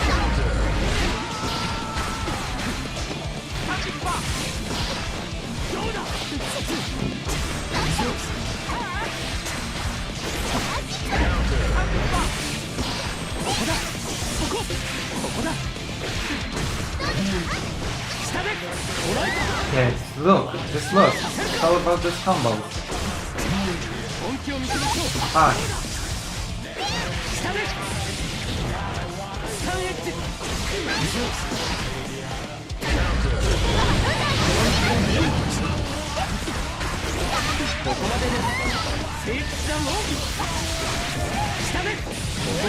Literally combos. It's all about this combos.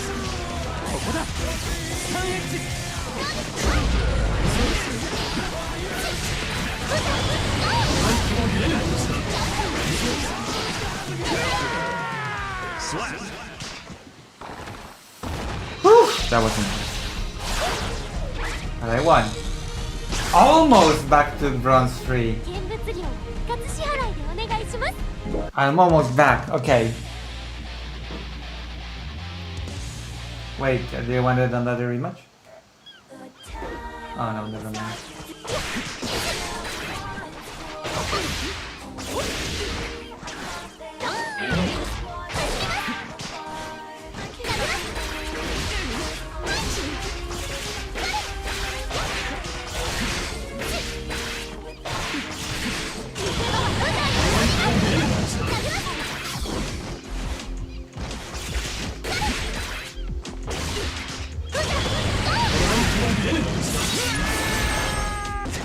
Positive bonus.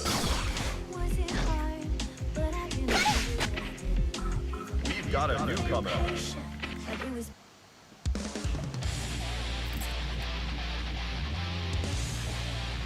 Okay, I'm playing against bronze 1, so we'll see. I feel like those rankings don't mean anything. Let's rock.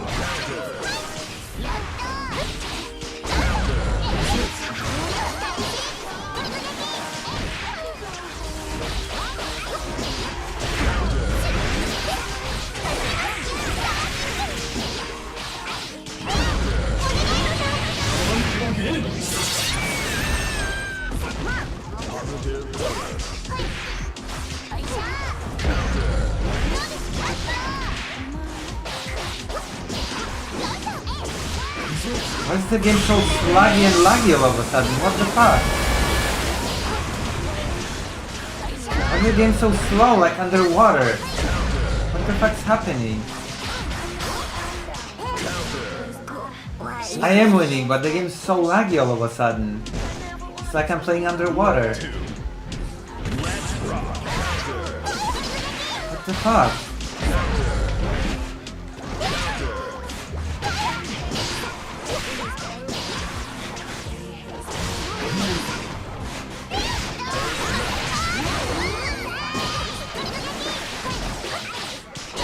Are you seeing this?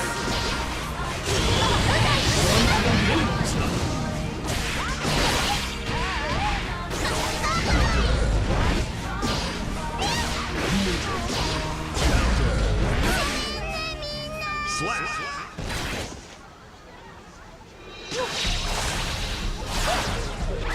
Oh yay, I'm back to bronze 3. There you go. I always allow rematches. Duel 1. Let's rock counter.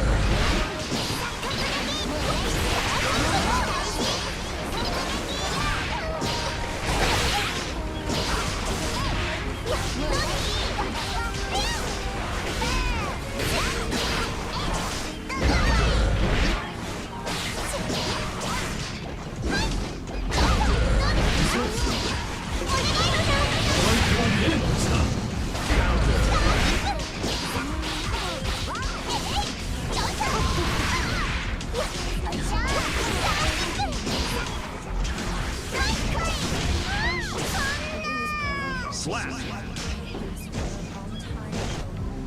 Duel 2. Also, this character's two characters, Bridget and May. They're just like shipping that they're lesbian lovers.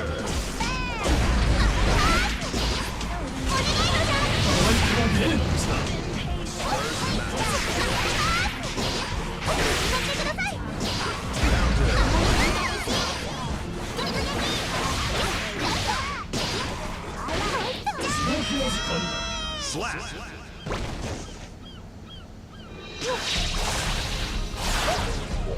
Damn, this is giving me a lot of experience. Okay, I've had enough. I'm back to bronze 3, so I'm on the way to silver. Alright, we've done it. I'm gonna raid you into somebody. Thank you. That was great. I was able to get back on that horse.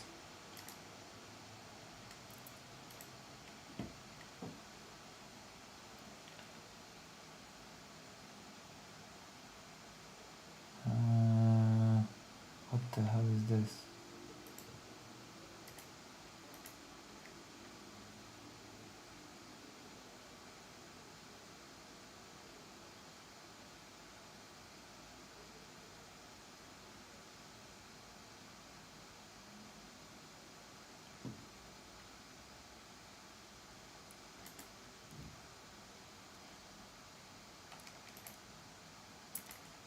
Alright, I'm gonna raid you into somebody for now. Thank you for being here. It was fascinating and amazing.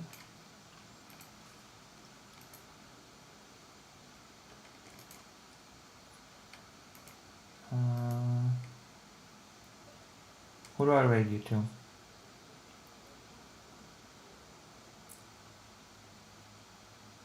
The line, I guess.